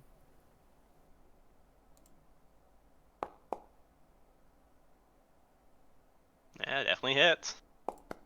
There's that, and the Aw. wow. This sword sucks. It's gonna be taking some damage and needs to make a save or be pushed 10 feet away from me. Does succeed at save. Natural 16. Reroll it. Has a +4. Natural 19. Shit, I tried. Whoa. All right, so it does I not go wanted it off flying the ship, yeah. boat. But 6 more points of lightning damage. And then I'm just gonna keep swinging. All right, you can do that. And I'm Oh. blessed. I don't know if that'll make a difference, A but 12 hits. wait, really? Mhm. Wow. Okay. Big fucking creatures, not hard to hit. AC as you. A lot of health, then. Finally, Oh. a worthy opponent. Finally. Y'all, I think my sword needs to be sharpened. Yeah, something's wrong. Yeah, maybe Mister isn't so good at making swords. Maybe I should have gotten one of like Tempest or something. Think Mister likes elementals or something? I don't know. Anything else on your turn? Don't No, forget, you're also blessed, Katep, so even if the 12 didn't hit, you would have gotten. yeah. No, that's my action, my bonus action, and I want to stay put. So Okay. Sven, you're up. All right. I think.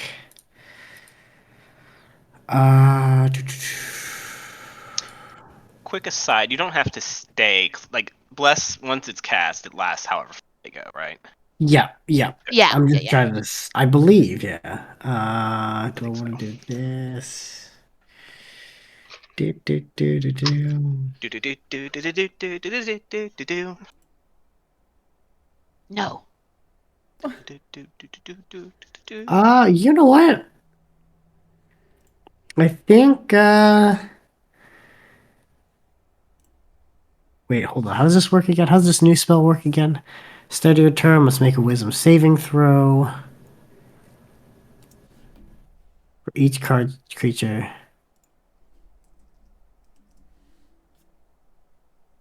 Right. Yeah, so I think I'm going to grab my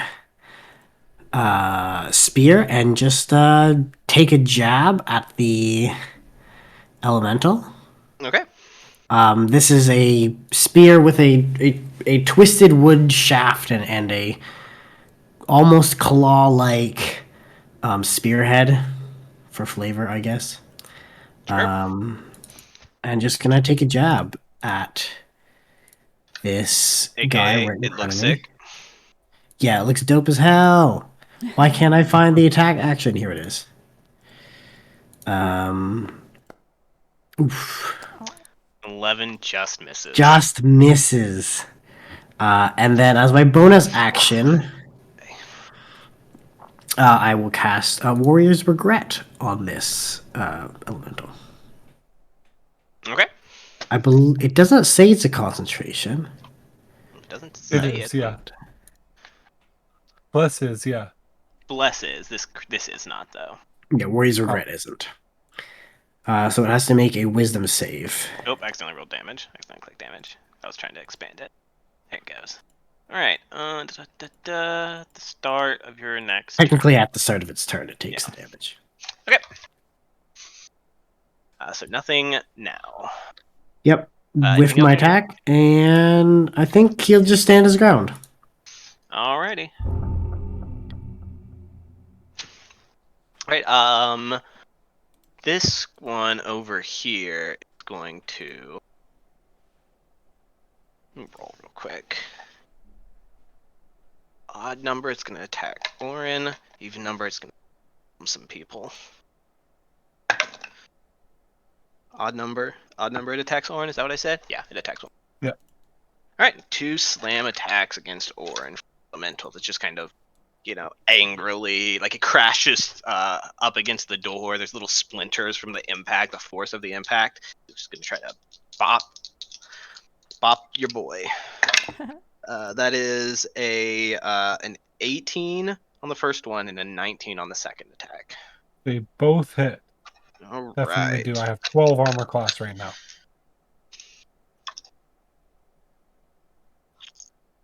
Do I have one more D8? I don't have one more D8. Alright, that is not bad.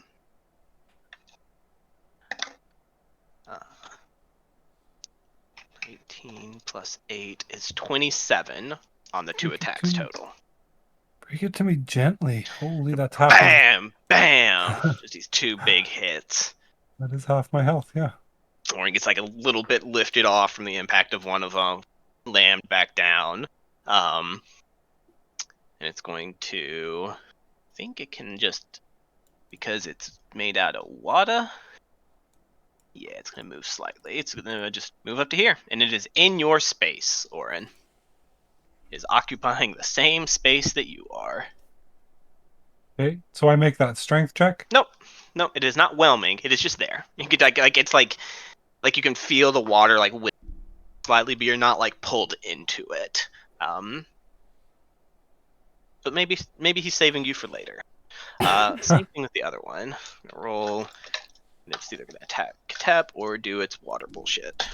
This one does its water bullshit. Damn it. It's just gonna come down off the ship slightly. Katep and Sven, you can both take attacks of opportunity if you'd like. Absolutely. Well, let's get that max damage chili going. All right. I'm max damage chili. I am going to Divine Smite because stop engulfing my crew and stop rolling ones. Jesus. I think this thing would be dead if you just rolled average. Aw. Death by 1,000 paper Sven, cuts. Sven, are you gonna make an attack against it? I guess I can, eh? I mean, I might as well. It's worth a shot. I can't. No, I don't have Warcaster. Yeah, unless Correct. you have anything better to do with your reaction. Oh, you just said no, you don't have work. No, I don't really have any other reactions. No, I cannot use my shield to attack. Aha! Nice. Bam! Nice. You 7 dealt damage. more damage than I did. Yeah, get fucked. Unfortunately, since it is not a magical spear, Katep still does more damage. Oh. That's what you think. I did forget the crew though. Let me have the crew do their shit real quick. I forgot to go on a 10 before I roll this damage. Before I roll this whelm attack, Devrin and Manella are going to rush in and try to do their nonsense. Oh, sorry. Did he do his save for Warrior's Regret? Well, we will. I don't think it'll take any damage yet. It's at the beginning of your turn, right? At the start of your next turn, it does. Oh, I thought it was the creature's next turn. My apologies. Well, it wouldn't have hurt anybody yet anyway, so it wouldn't do any damage. Which I guess is kind of the idea there. Yeah, your turn. It'll do pop. All right, Stevram kind of comes out with this short sword. Kind of muscles, kind of alert as he's flexing and like trying to get power behind these attacks as he's a short sword almost, as you watch him, seems like impractical. Like if he just had like a club or something, like some big ass bonky stick, probably be more effective. No And shit. really, why, right? Like Come on, he's like- trying, like the short, trying to chop with it rather than stab, things like that. There we go. 2 hits. Hey, look, Katep damage. And then not Katep damage. All right, so that's Oh, 2 plus 4 for 6 total. Because of the not magical weapons. And then same thing for Manila. Has her main hand and off attack. show him how it's done. And she is in fact showing him how it's done. Well, once. Almost. She has bless too. He has bless. She does have bless. Thank you. I even put it on her. I'm just gonna roll a d4 right here. I rolled a 2. So Hey! My spell did something. Worth it. this is -2 on the damage. So just 2 damage total. So 3 damage to this thing. They're helping some. Other members of the crew are kind of like trying, like Tran is just like disengaging, like they're running inside, stuff like that. At this point, finally, because I made the mistake of moving the creature, I'll say that these guys kind of lunge for take attacks as well. Even though I guess rules is written, he wouldn't be there yet.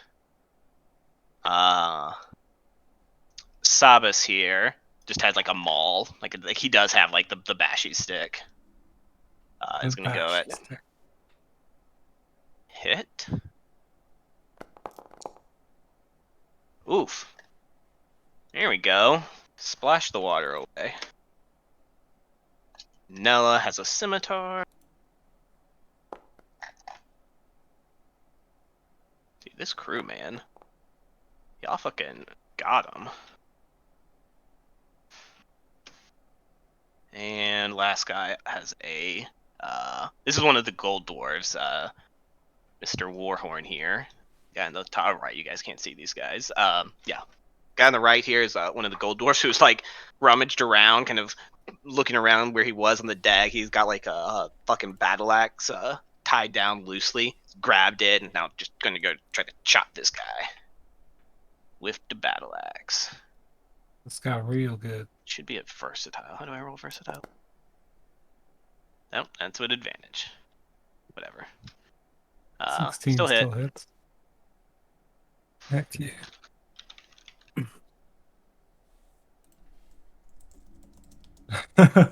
For tap damage. Yeah. Alright, but that's the crew. The crew was helpful. They remain not incredibly useless, except for Slate here. And then the water elemental is going to whelm Alua and the already damaged Boyo here. Oh my god, the fucking water elemental is getting fucked by the stairs. Alright, so strength save for you. Strength save, guys. Strength saves. Let's do I this. know you're This just is my so specialty. good at. Yep. I want a natural 20, please. Is Lewis? Yes. No. Yeah, you are within 10 feet of Katep, so you get a +3. Oh, okay. 14. Oh, 14? 14. Does that save? 14, I think it's a 15. And give me a second. No, I don't have it pulled up right Not yet. I'm looking for this surprised. guy who's underneath him. Well, I think someone else rolled a 15 and you said they just saved. That's what they needed to save. I think it's a 15 for this and a 14 for escape. Let me roll him. Boop. Boop. Oh, well. Oh. All No. right. Both of you guys. Double check. Yeah. Yep, 15. All right. We both take 2d8 plus 4 damage. Grappled. Roll ones. I hope. Come on, tap damage. For your boy's Yeah. sake over there. Yeah. No, Katep damage. All ones. It was 15 points of bludgeoning damage, Youch. Fitting. which means that How's, he is not okay. The Dragonborn. Well, he's not He No. passed gets out. bled red, turns limp, caught up in the current, just swirling around. All right, that does bring us to Alua's turn. So there's just a body in front of me. Well, swirling around in this thing with you. Yeah, you are grappled You're in by. bloody water. Yeah, you're like you can't really see. It's like dark water, takes blood and salt. It's very Ew, you got it in your disorienting. mouth. Oh yeah, absolutely. Like your nose. You're just caught up in this creature. Let me double check something. Actually, I think it's at the. I can't remember if it's at the start of your turn or the water element's turn. Something happened. Roll a saving throw to get hepatitis. You are restrained Disgusting. and unable to breathe. Except that you can breathe because you have water breathing on. That's right. Yes, you You do. can momentarily. You're afraid as you like gulp down a bit of the water. But you're like, oh wait, shit. Okay. Ew, it's gross. But you are restrained. Okay. grappled.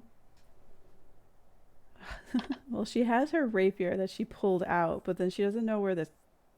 Well, she doesn't even know if he got free or not. Well, no, she Yeah, would you have can't. because, he wouldn't have been free because she would have saw him get hurt. Yeah, And like you like blood hit his everywhere. body. Like you like feel the scrape of like a scale across your cheek or something as you're like you're just getting pounded by this wall. Yeah, no, I get it. Okay. Well, it needs to die, but she also doesn't want to kill something, so. It needs to die, but I don't want to kill. What? I don't want to kill it. I don't want to kill the. I want to kill it, but I don't want to kill the crew member. I guess is the better way to say. I think he's already dead. You don't Is know. he? I You don't mean, know, I don't Lua. I You don't can't. know. It is very disorienting right now. Yeah. Fudge, fuck.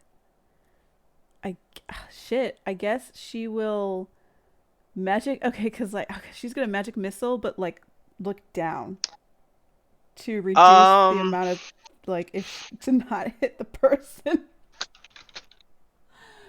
Because everything else is like boom. So I think. I'm going to say that since you're getting like blasted by this creature, is magic missile require somatic spells or somatic component? It is for your VS, movement? yeah. I'm gonna say that you'll have to make a check if you do want to try to cast. Just try to be able to get the fine movements while you're being tussled by this very, very unusual restraint. You're getting full body swirlied right now. Yeah, so. like you are in like The sea's whirlpool toilet. zone. Yeah. You're Someone like the threw you washing down machine. Splash You could. Mountain without a ride. Yeah. So I'm not saying you can't, but I'm gonna say you're gonna have to pass an ability check. No, to that's do fine. it. That's fine. Trying to. You can try to break free, but it is a strength check to do that. Yeah, so. we all know that. My negative Oh, yeah. 1 Yeah. to strength, which fucking sucks. I would have made it then at 15. Okay, so shit. I will go ahead. Oh, you know what? Hold on. I think. Hold on.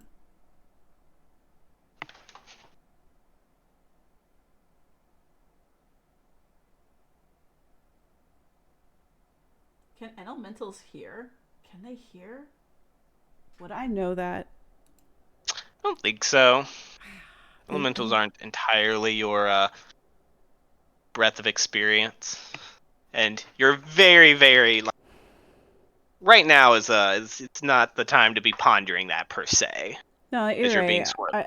You can try, but Yeah, I want to. I would like to cast Dissonant Whispers. okay. Is that not It an S? it says it's a verbal.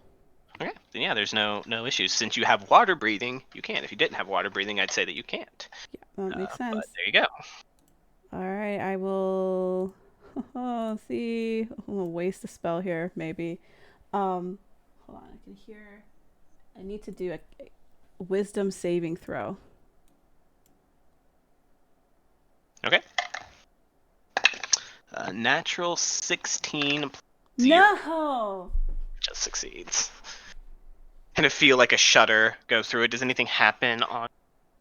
Does it take half on a success? I think it saves. Hold on, let me take a look. Takes it half does take damage. half. It takes half. Okay, yeah, it can hear you, very much so. For 9 points of damage. Alright, yeah, it's not delighted by that. No, it shouldn't be. I better not be. Pretty I hurt. think. Can I use my sorcerer points to make that into a bonus? Not after the fact, but you can do it for Oh. a different one. Well, I wanted to, okay, I wanted to do like I wanted to hit it with my rapier from inside, I guess. Swirl it. Yeah, I'm gonna say that you can't do that. You'd have to have said it beforehand. I'll cause a Well, no, whirlpool isn't that the inside point of it. See sorcerer how it points, likes though? it. Not for many of them. You establish it when you cast okay, the okay. spell. For something like quick cast, it would be ahead of time planning it. Oh, okay. All right then. Yeah, I don't have a. I don't But think but I you have. could like quick cast a cantrip. Yeah, that's what I was thinking of doing. Okay, I guess this is gonna be so bad. Oh shit. She I think she probably would probably panic a little bit and do shocking grasp. Yeah, okay. Is it about to just become one of those electro globes that when you touch the outside, the lightning arcs to where your finger is? Here. If it's an attack roll, it is at disadvantage since you're restrained. Oh, okay. So, roll again.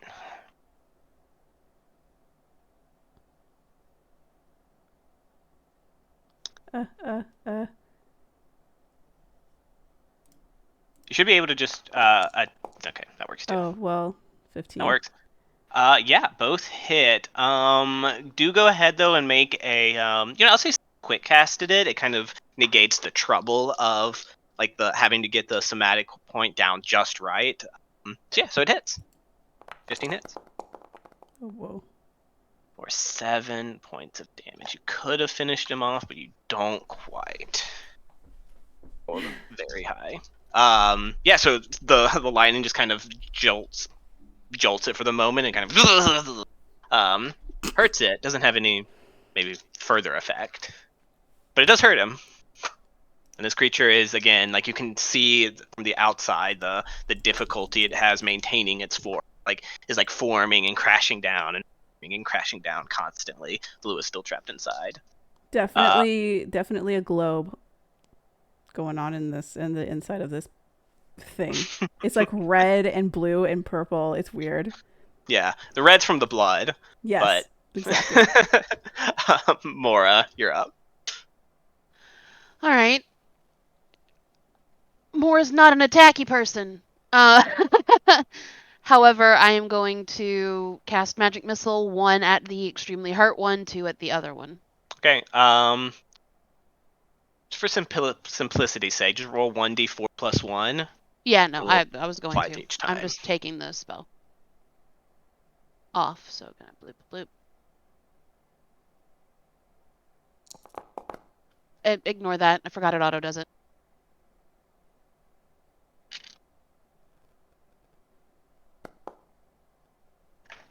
Okay. That's the first one. So we'll just make that apply to all of them. I was saying that'll be all. Okay, sure. Which is good because it had 5 health. Hey! Blast into it, and just the one bolt, pew, hits into it, and finally it crashes into the deck one more time. It just flows out of water, and Alua, Yeah, and then... you are freed. The other two. You can breathe. Yeah, the other two. Clock faces spiral off the other way. The Dragonborn crumples to the ground and does not move. Does not seem to be reacting to being freed. It's just limp on the stairs. All right. Anything else on your turn? Nope. Just keeping up where I am on the ship because I don't want to get left behind. Okay, thank you. All right. Lauren, back to you. There's no negative effects for being in the creature space, by the way. It just can do it. It's just flexing on you. Yeah. You might be muted. Very muted. Okay. Yeah, Orin still like reflexively like backpedals a couple of steps. Knees bent, leans back, and he just fires back with his hammer. For sure. Just hits. Even without bless. Which you had. Boom. And then again, and I will actually hold on before I roll the. I'm gonna Wait, have to with bless, you're fine. You can't roll less than a 12. So That's right. So before I roll damage, how is this one like falling apart? Is it almost dead? So weirdly, I was looking at that feature. I think you can choose to do it after you deal damage with Psionic Strike specifically. It says after you hit a target and deal damage to it. So you can do it. You can see the result for that if one. it's dead. Oh, okay. Mhm. Cool. Which was 15 and 14. It's still up. Yes. So okay, well I'll it was try. it was in the 50s. So Oh. now it's in the low 20s. Yeah. Okay, I'll still. He wouldn't know how much it has left. He's still just trying to kill it. Yeah. So I will roll the point. Darn. Ooh. Okay. Minimum Alright. damage 2. Okay. Now I will remind you, since it's been a while, fighters do have a thing that they can do. I know. And so I am probably going to. We're at sea. I don't expect to be assaulted by anything else. I think I'm just going to blow the action surge. And yeah, there's like this quick grunt and another flash of steel as the silvered maul swings again. Man, I gotta relearn my buttons better. Mm-hmm. Boom. And again. That one didn't quite finish it off. It has 2 hit points left. I'm sure that won't last. Yeah, won't last. How do you want to finish off this last kind of like partially frozen elemental? Yeah, or he's like swinging, and like you say, like the water's like splashing off until there's like less and less water, and then the last swing just like shatters what was frozen, right? And they kind of like go scattering across the deck, ting ting ting ting ting, right? And then like almost immediately melt away. The crew breathes a sigh of relief. Oh, doing a quick look around, Orin would probably quickly spot the downed person, but he's probably not the first. So Yeah, if nobody has said it though, he's gonna be Ben like has already grab rushed him, yeah. over. Okay. Alua, Yeah. she's right there. Tap would go over too. What specifically are you guys doing? So Checking for Sven's gonna alcohol. rush over Make a to medicine check. immediately cast Spare the Dying. Okay. Just before even checking, just spare the dying, and then Medicine do- check for you, Alua. can I also follow up with a medicine check? Sure. Okay. Yeah, Alua, you've been around. Oh wait, never mind. That was his. Yeah, medicine other way check. around. Other way around. Yeah, you're kind of like still like trying to like, spit out the water and stuff that was still in your mouth, even though you could breathe it. It's like salty and bloody and nasty. You're having a difficult time really gathering your own emotions in the moment.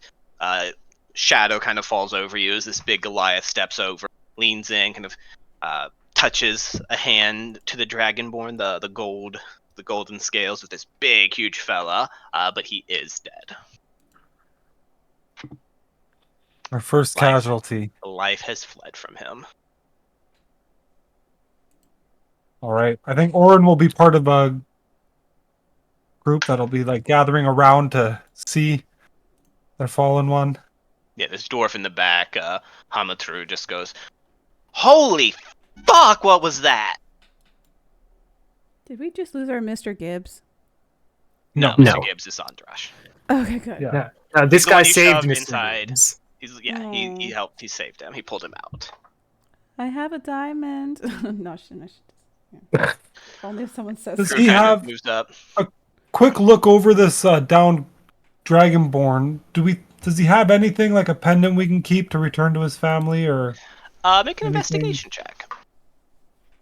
kind of while you're looking at that, Slate from behind you, there's like that, that pause, the dwarf, what the fuck? And then Slate's like, all right, you three, inside here. We need to get these beds fixed up, assess the damage.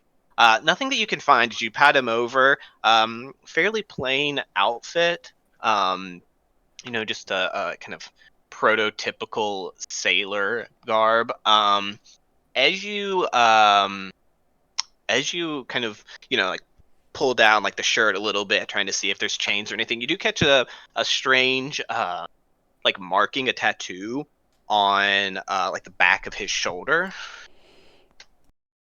Let me double check exactly what that looks like. It's one of this like what looks to be a skull. Actually, it's very crude. The skull surrounded by like water droplets or something like that, or like tears, something like that.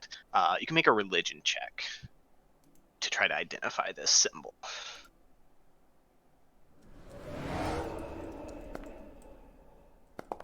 And you don't fucking know. Horan, you leaning over. That was Sven. I rolled. 15? Sorry, Sven, you rolled. Oren, yeah, Sven, you don't. I'm gonna give you advantage, actually, Sven, given your background. So you can prove that. The Oren will recognize it. Yeah. Can't quite place it.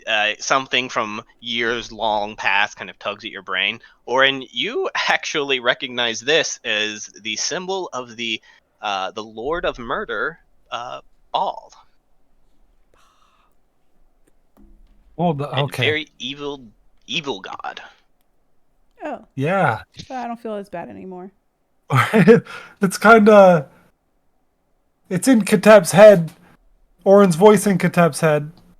Asking, sorry. Yeah, was it declared that we have a follower of Vol on board?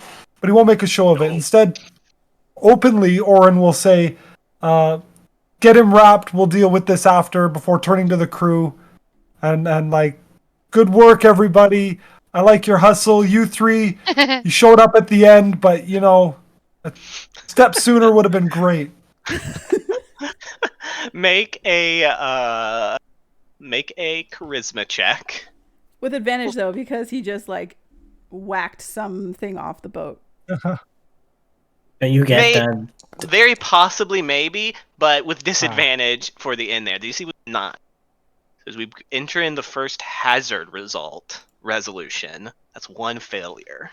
As the captain has failed to maybe make an impression on the crew as they kind of look at this dead body and kind of look around each other, like shocked. Like the rest of the crew is kind of coming up on the ship as well. One's kind of tipped down. A few others that were sleeping. Or don't you get advantage because of your That's right. thing, your thing that you did? Do. Yes. Your history on boats. Can I just click this Thank you, button? Gorby. Yes, thank you, Gorby. Oh yeah. Thank you, Gorby. Thank you, Gorby. Oh.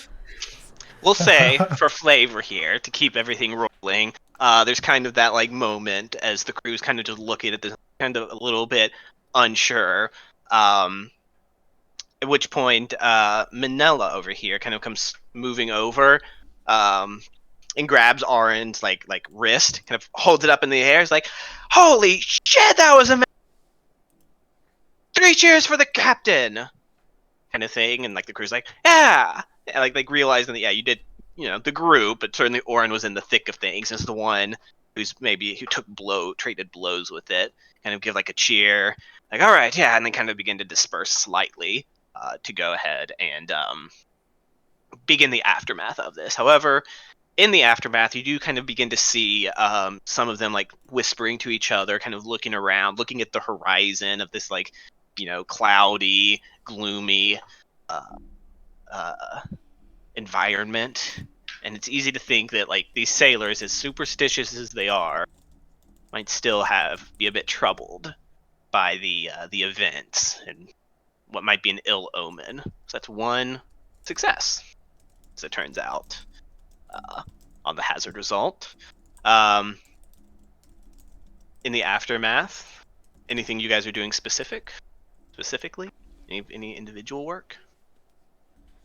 So Oren did not share the symbol, his recognition of the symbol with anyone except with Katep?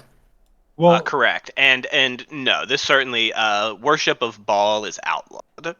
Any sort of something like this, like a tattoo like that, could put somebody in jail at the least. Orin. It's not yeah, not immediately, but we probably have an officers' meeting as soon as the ship is in order and we can all step aside. Yeah. Yeah, I get. Katep, Sorry. Does Oren visibly recognize it, or is it like just a noted and keep moving? Or Um, Orin can't really lie. He wears his heart on his sleeve kind of Okay. guy, but he wasn't openly trying to make it seem like he knew. Okay. I'll So say He make might yeah, have looked up at Katep. He make doesn't. an Yeah. insight check, Sven. Maybe. Go. yeah, I'll make an insight check. We'll put the DC. It's kind of difficult to really catch too much. We'll say a 15, and you'll have like a good bead on it. You go. Yeah. So yeah, you kind of recognize that he saw Sven's a something. pretty knowing person. And he says, a word, Captain, please. I did not recognize that symbol, but I saw on your face you perhaps did. Is this something we should be concerned of as I prepare the body? As you're saying this, like some crew members pause, kind of here listening in on what's No. This is like an aside. Like he's later. Yeah, in What? front of the crew, Orin's like, no, it's a No, it's this a is not in front shoddy of the crew. pirate's tattoo. Okay, yeah. This so, was so like later. a word, Captain, is like as an aside. Yeah, Gotcha. I assumed the crew had gone back to work by then. Very cramped quarters is more what I meant. Like, Yeah. yeah, but okay, if that was the intention. And Orin still might even try to play it off. Like he's not a great liar, but still he's like, the kid's he's from Luskin, crappy pirate tattoo.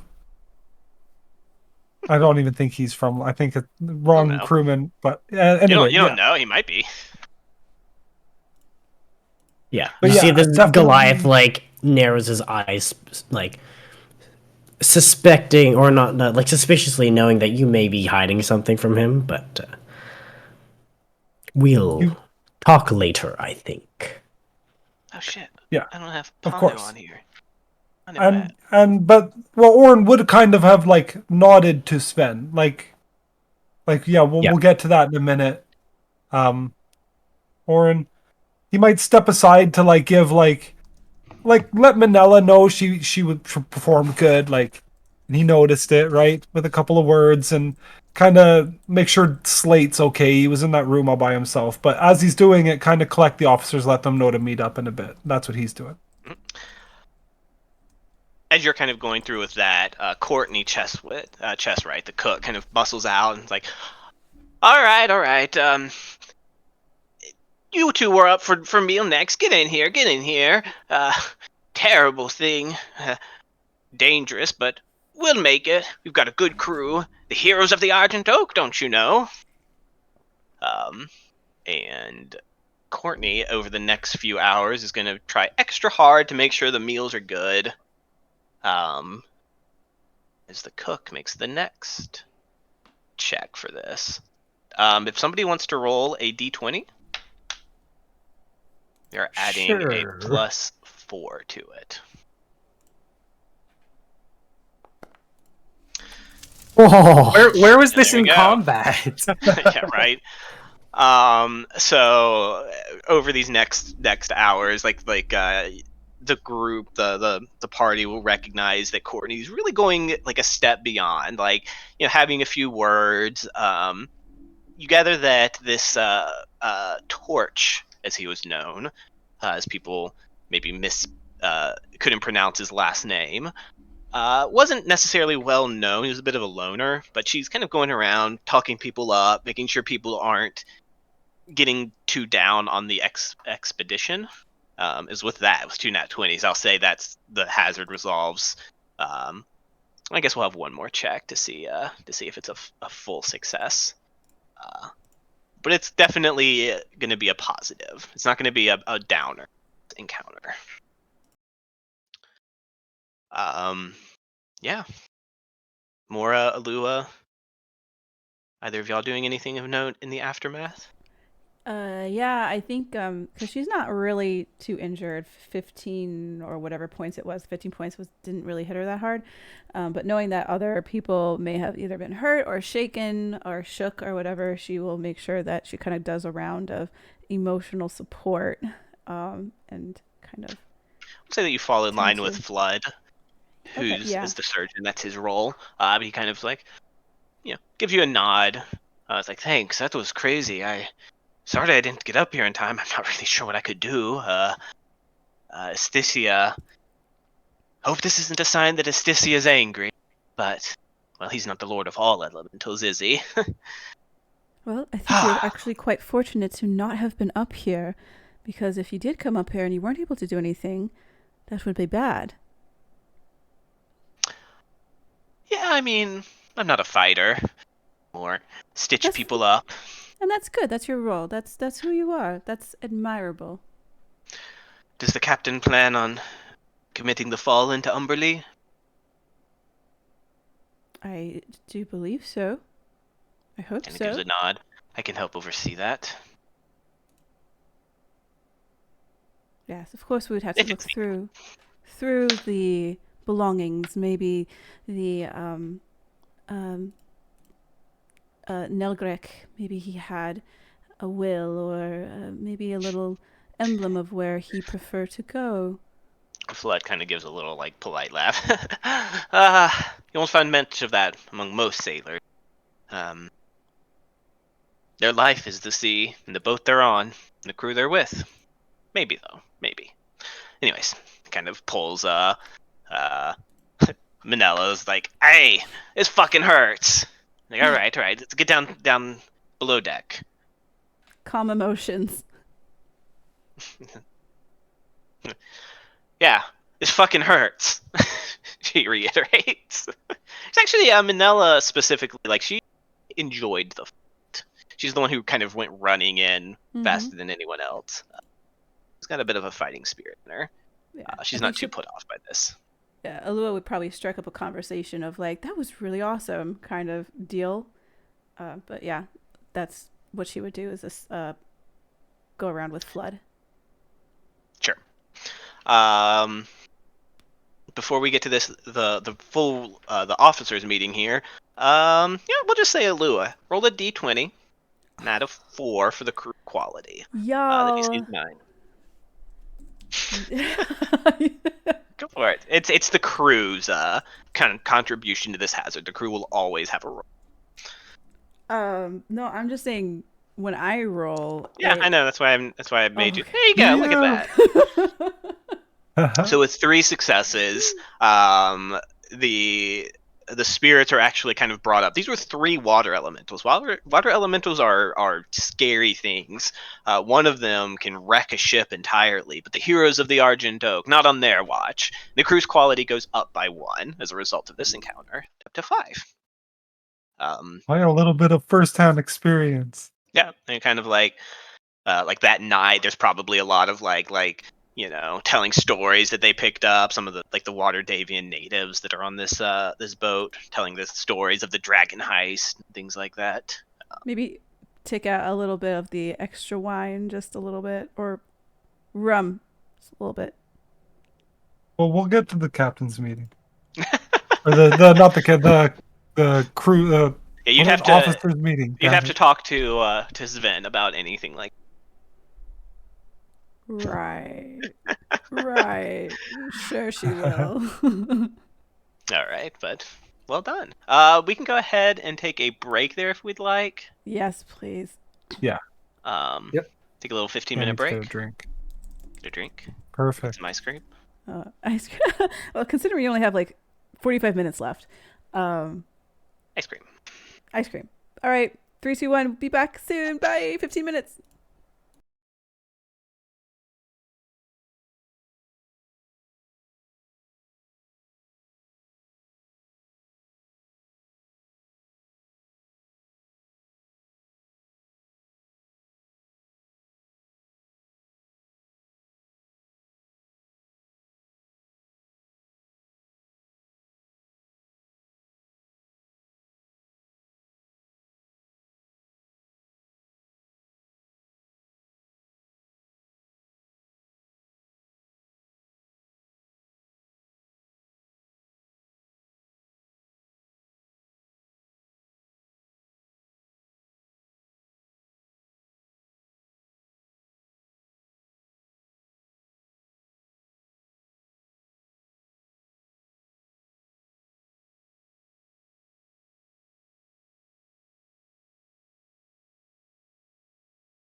Woo! We're back Woo! from bread time. Down one sailor.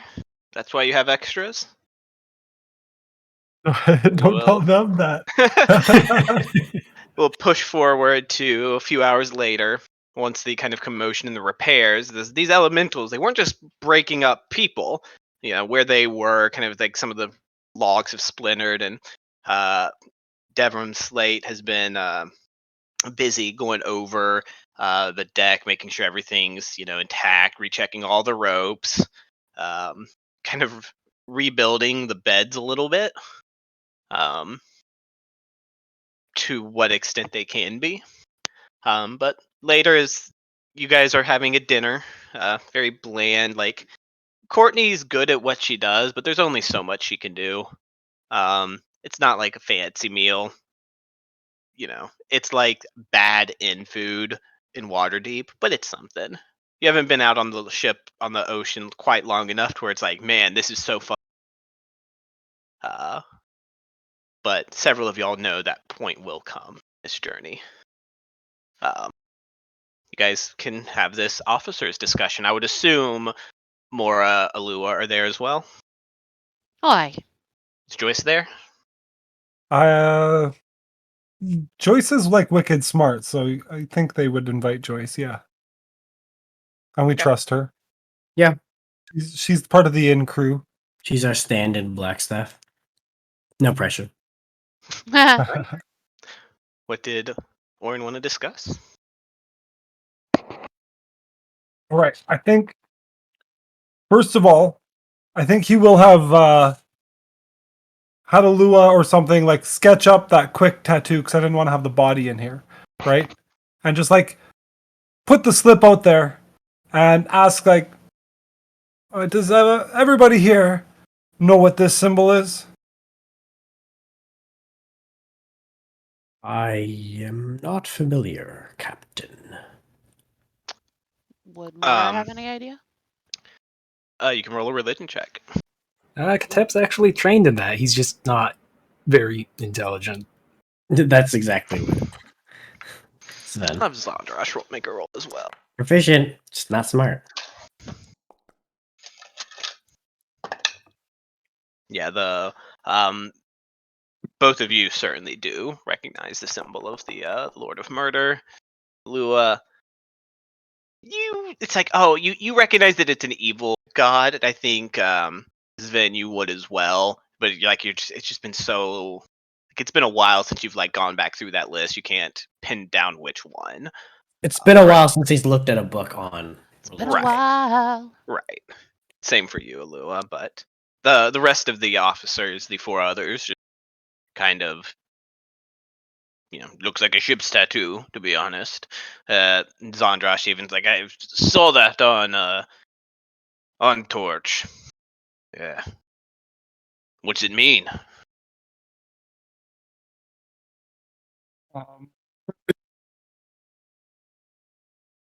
Was hoping like Mora would speak up and say who it is, because that's a cool scene. I mean, Mora would probably give what she read in a book, the whole, God of Murder? You say you vetted the crew? Yeah. He's the god of violence, god of murder, including ritualistic murder, so like sacrifice, things like that. Very much just like just slaughter to an extent. There you go. Yeah, but did anybody get bad vibes from him? Like, I don't want to prejudge somebody. People have passed, he might have got a tattoo and had a change of heart. But at the same hand, Zandash kind of leans forward and like, Nelgrek's always been a good hand, a bit distant, quiet, kept to himself, but I've sailed with him before. Last time me and Sven were on a ship together. Nelgrek was there too. Always did his duty. Nothing more, nothing less. That's more than you can expect of some sailors. well, okay. So you sailed with him before, so I wonder then if his mission is at the destination. We might have just saved somebody's life. Something. I don't know. But probably not great to have the crew here that we had a follower of Baal on board. I think maybe we keep this to the officers. We'll give them a proper funeral. Proper send off I at would sea. agree. I don't think that this is information the crew needs to be privy of. Give Courtney a roll. Good. Courtney kind of leans in. Is like, I mean, who's to say it wasn't just a tattoo? We don't know his past. He could have been from his youth. Could have been any number of things. Lots of those who stick to sailing for their life have a past they'd rather forget, or one that haunts them. Just a That's- thought. Was it Fair. like particularly hidden? It was fairly hidden. It wouldn't come up normally. Right, like it's he wasn't like one to. You said it was on his shoulder. It was like the back of his shoulder, kind of up underneath one scale slightly. Wasn't like super well hidden, but it wasn't obvious either. And it sorry, was it wasn't necessarily elaborate enough to where it was obvious what it and was. how big was it? Pretty small, like size of like a silver dollar. Oh, okay. I had kind of imagined it to be the size of a hand, so that makes a lot more sense.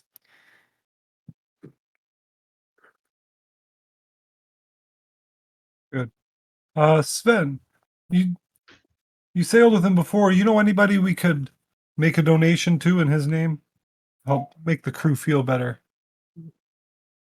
Well, I think that Umberly would be a safe choice to appease the general sailors. The crew don't seem to lean any particular direction, so I will defer to your level-headedness, Captain. Flood kind of snorts over his meal. Superstitious lot. But it couldn't hurt. I don't know that Umberly cares much for the dead. She just takes them. Well, if we decide to go that Well- direction, Flood will more than happily assist you in the ritual. Flood gives a nod and pulls out an amulet from his shirt. Fudge, I just forgot what the symbol is. Says, kind of shows it off. I was raised to venerate Umberly. I know the rituals, I guess, though I'm no devout of hers. I can at least see to it that for the superstitious lot on board, that the proper rituals are completed. I assume we're just going to give her the body. When would we not give the body? What would we? What? Some land folk have strange ideas about burial. I think he gets a funeral at sea, aka we put him overboard. Right. Mhm. Right. Yeah.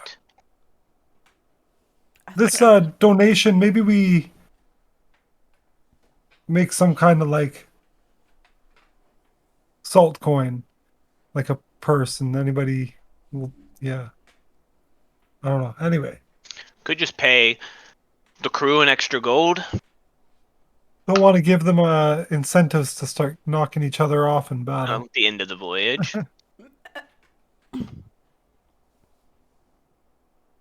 Yeah, That seems interesting. It's like I wouldn't mind, especially if we're gonna attract things like that. He's still kind of like nursing his shoulder a bit, where Flood had like patched it up a bit from where he'd been bludgeoned. It's up to you though. Cap, the crew seemed to rally behind a lot of you, which is good. Captain. Orin gives a bit of a nod at that. And he goes, "Yeah, we are great cloaks. You might tell a quick story, but I'm gonna probably keep it to business quick until we get our charters done. Just he'll like reach forward, grab that symbol of ball again, and maybe even like light it on fire, let it burn, drop it in the wastebasket. So the crew doesn't see the picture of it anywhere, and I just reiterate to let's just keep an eye out. It wouldn't be the first time that people have gone to great lengths to infiltrate the heroes of the Argent Oak. So keep an eye out for anything suspicious. Don't brush it off as coincidence. Let somebody know. Lua, as he's talking, you kind of watch him, and you see a shadowy kind of come out of the wall behind Orin. Is this like the recent events that have been happening where she knows other people can't see it, just her and Orin? Right now, you see a shadowy, think like a Death Eater like figure, just kind of appear out of the wall. She's gonna throw something at it. What are you gonna throw? What's on the table? Your bowl. The what? Your bowl of food. Yeah. So then she probably has like a knife and fork. Yeah, sure. Okay, she's gonna throw the knife or something at it. Make an attack roll. Roll a dexterity check. Okay. She'll like stand up like real quick. The chair probably like stumbles behind her, whatever, falls behind her, and she'll be like, fucking shadows everywhere, and she'll throw it. You said dexterity? Hmm. Oh. Kind of fumble the knife, triple bit, like shit, like the boat rock. You go to do it and kind of stumble. The rest of the group, what are you guys doing? More Katap, Sven, Like, Orin? do we see this, or do we just see Alua like fall over holding a knife? Make a perception check. Disadvantage. Oh, this always goes Both of us? poorly. Sure, I'll allow two of you to do it. She'll also like use her mind link that says behind you to Orin, like her own brother. Does she point? Does she just like pick up and drop a knife immediately? I think stumbles, and you see her like attention go past Orin's shoulder. We don't see dick. Yeah, Oh, looking yeah, over, sorry. there's nothing there. Sorry, I zoned out. You don't see anything. You said Sudden with panic. disadvantage? Yeah. It ain't gonna get much worse than that, bud. Yeah. Sorry, no, Orin, you look over your shoulder and you do a creature appearing back into. You're breaking up every other word. All right, one sec. Okay. We'll see if that helps at all. Orin, you look behind your shoulder and you do see a creature fading back into the wall. What the fuck? And his hammer flies across the room into his hand. Alua will stumble up and be like, because these have been appearing. She's noticed them for months now. For about, we'll say since the new year, so about 2 or 3 months. Okay, all right, and just Alua or both Alua and Orin? Both of you. Okay, I feel like You haven't been together most of the time, but I imagine maybe brought it up. Yeah, One's been sailing for a lot of the time. Just double checking. And she'll kind of like she'll like hit her head trying to get up, so she rolled a fucking natural 1. Just kind of like start like cursing in some evil languages, and then stand up and be like brandishing the she's probably holding the wrong end of a freaking blunt knife too, and she's just looking for this creature, rubbing her head, sees nothing, and just kind of just like. Well, you saw it fade back into the wall as well, but the rest of you Exactly. guys looking at the same places, there's nothing there.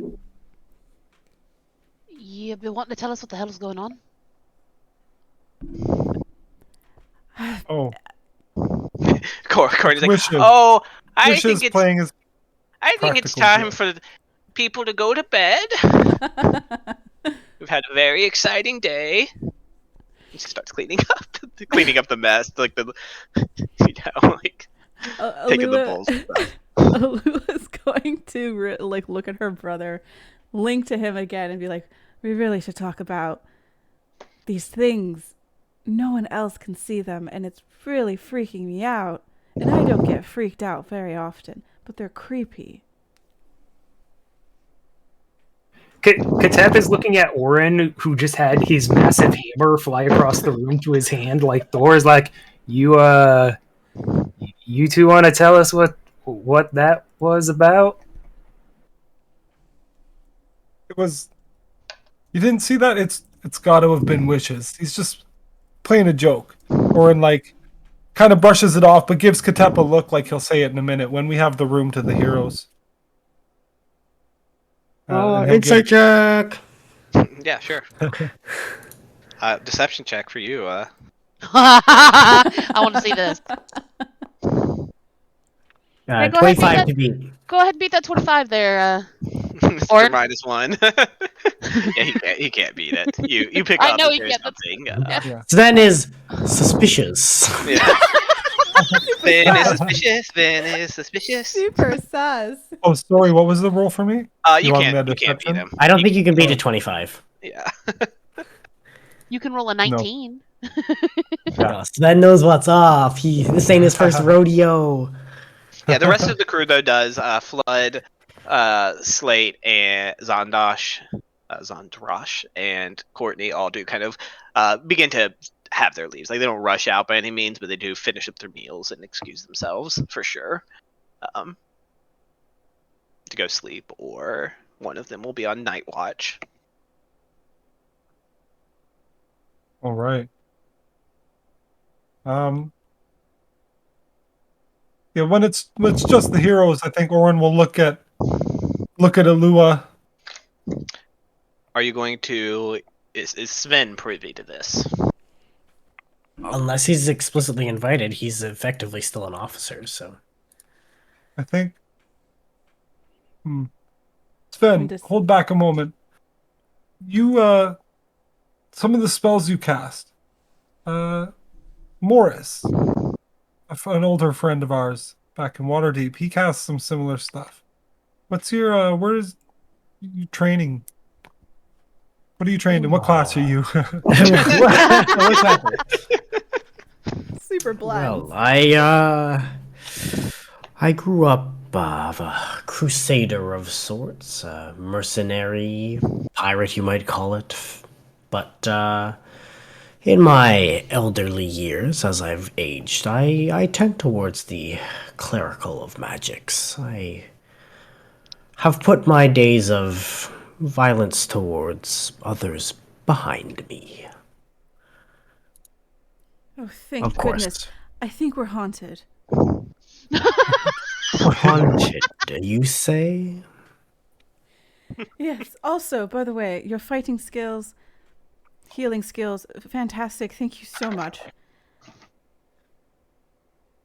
I am a little rusty, but I can always hold my own. I will be sure of that. This haunting you speak of does intrigue me. Tell me more. When did this ailment begin? After we Joyce killed is like Xanathar? leaned in, like excited. Who leaned in excited? Joyce. Joyce. Oh, right. I think they started after we killed Xanathar. It was After I after, was- but it wasn't immediately after. It was a few months later.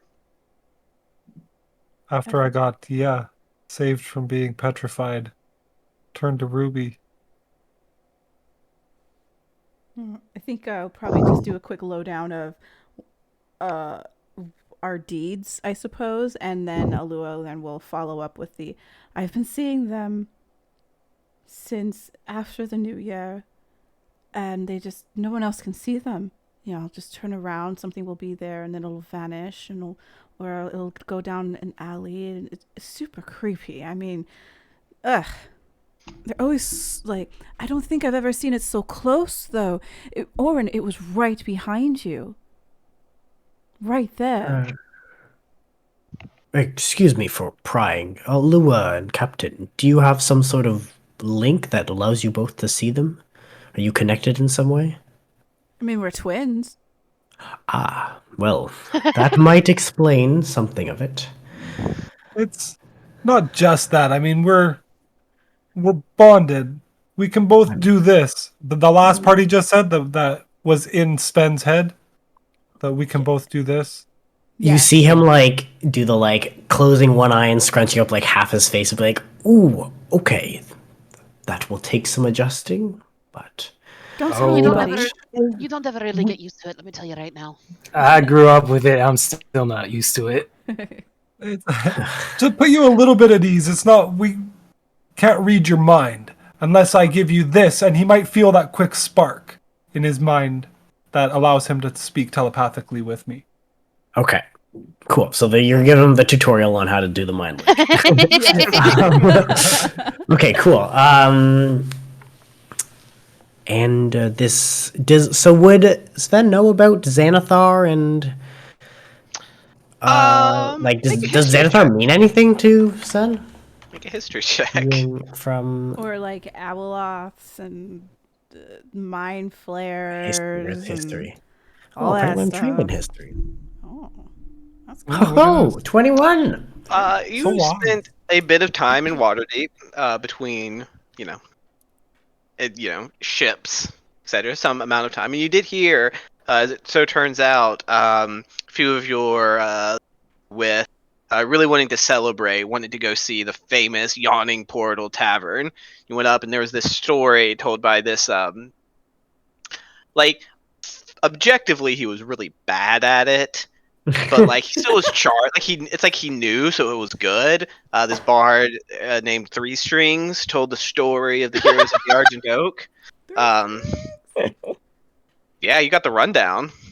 I love Okay, Three so Strings, man. I would know of them to that extent. Okay. Yeah. Perfect. Otherwise, the name Xanathar is a criminal syndicate that is in the Sword Coast. That's about it, like in the Okay. broad picture. And so, but Three Strings wouldn't have told the details of the Beholder. Yeah, He would have? Okay. yeah, of course. wasn't- I I mean, assuming you guys didn't keep it super like hush hush. Oh no. No. Yeah. About to say, More Orin, like- keep it hush hush. Nah. We're proper heroes, mate. Proper heroes, Yeah. mate. That's true. Proper heroes. Okay. I can't remember where I was going with that. Oh, asking about do these ghosts or creatures like bring any bells in my brain, Alex, about like a curse or something? Go ahead and make a religion check. It's gonna be tough. It's gonna be tough. It's gonna be real tough. Yep, nope. Yeah, like I mean, curses exist. Like everybody, like factually, they exist, and I mean, I would think Sven like curious as whether or not these things have ever done anything. Maybe, but there's no connections drawn. Okay. Yeah, I guess Ven might follow up with a question as Alex just said. Beyond appearing and being around, have they assaulted you, assaulted people, done anything to be of concern? No. No, it's just concerning when they used to be all the way over there and now they're all the way over here. And that's concerning. That's my brother. Don't mess with him. Oh. Yeah, don't mess with me.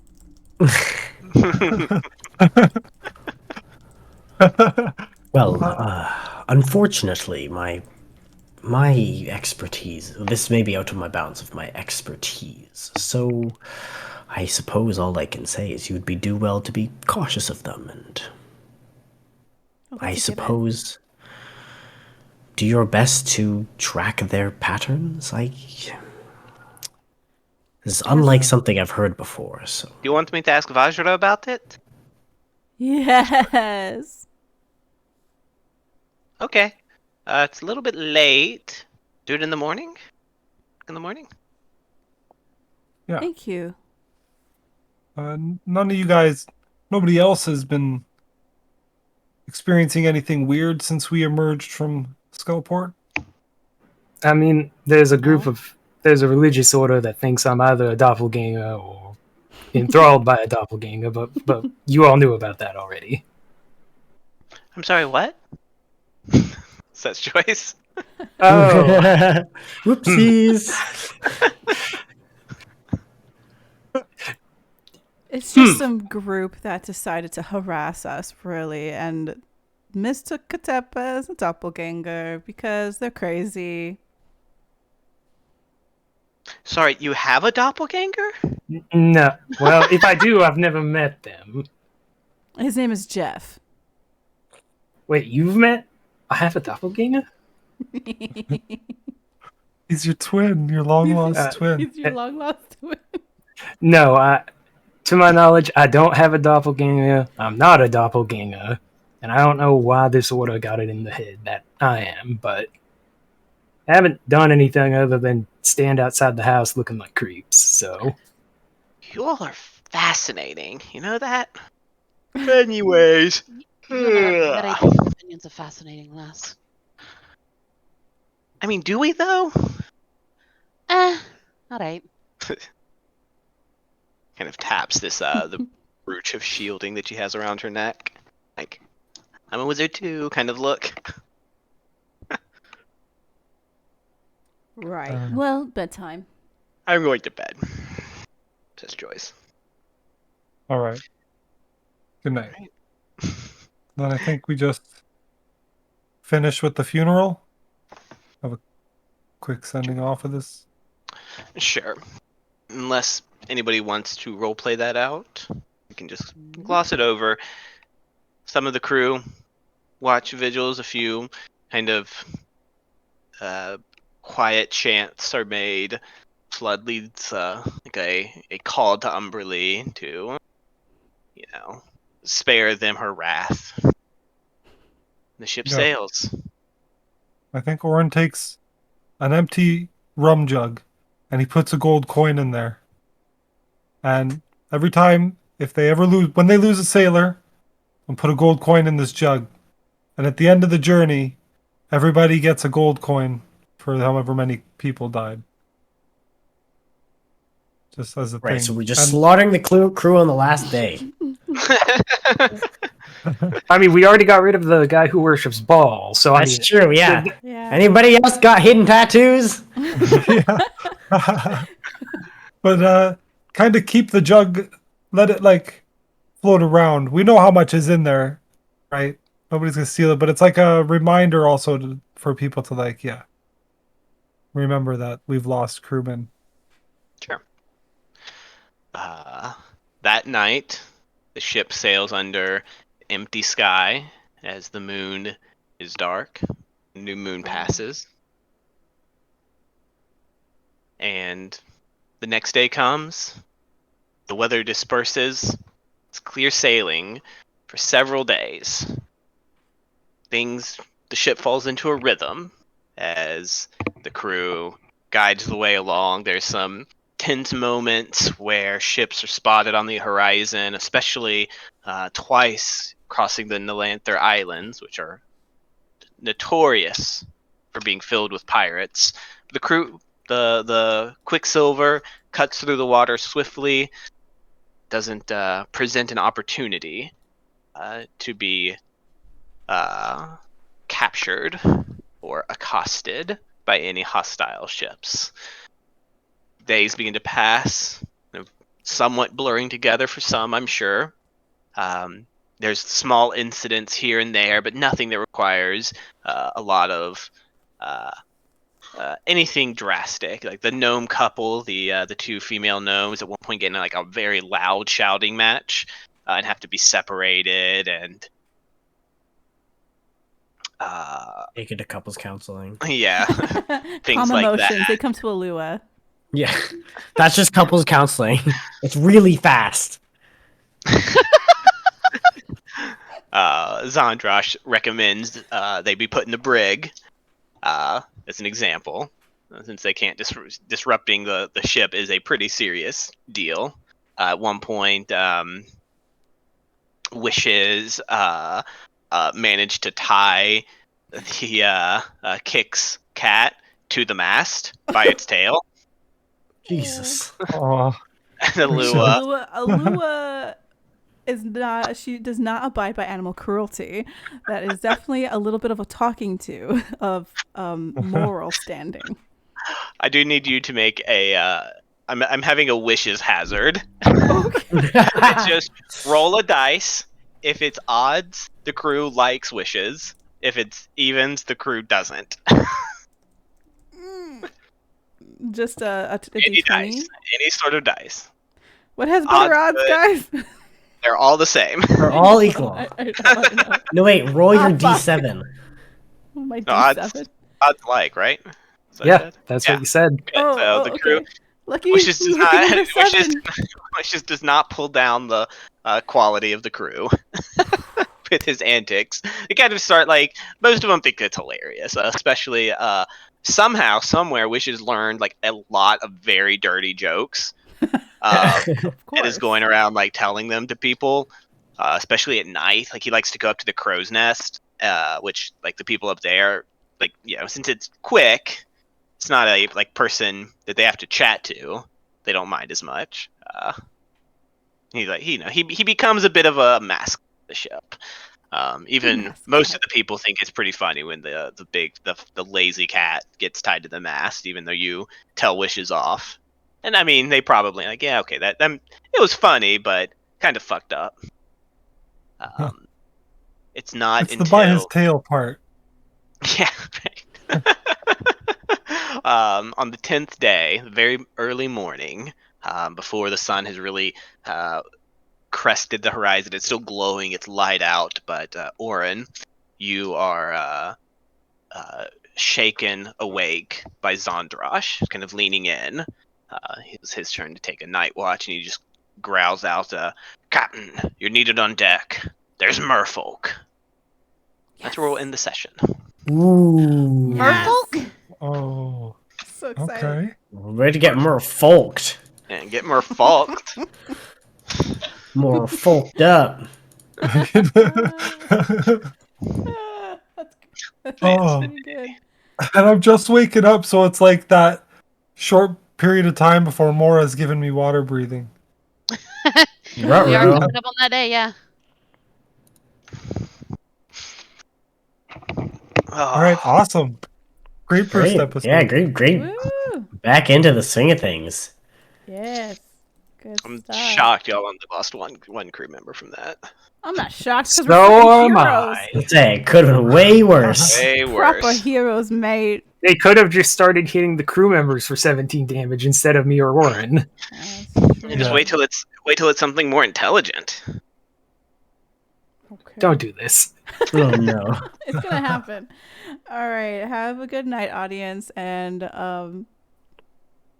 ciao until. Are we on for Wednesday? next week? Tuesday. Friday for here Better for be. the second episode. Should be.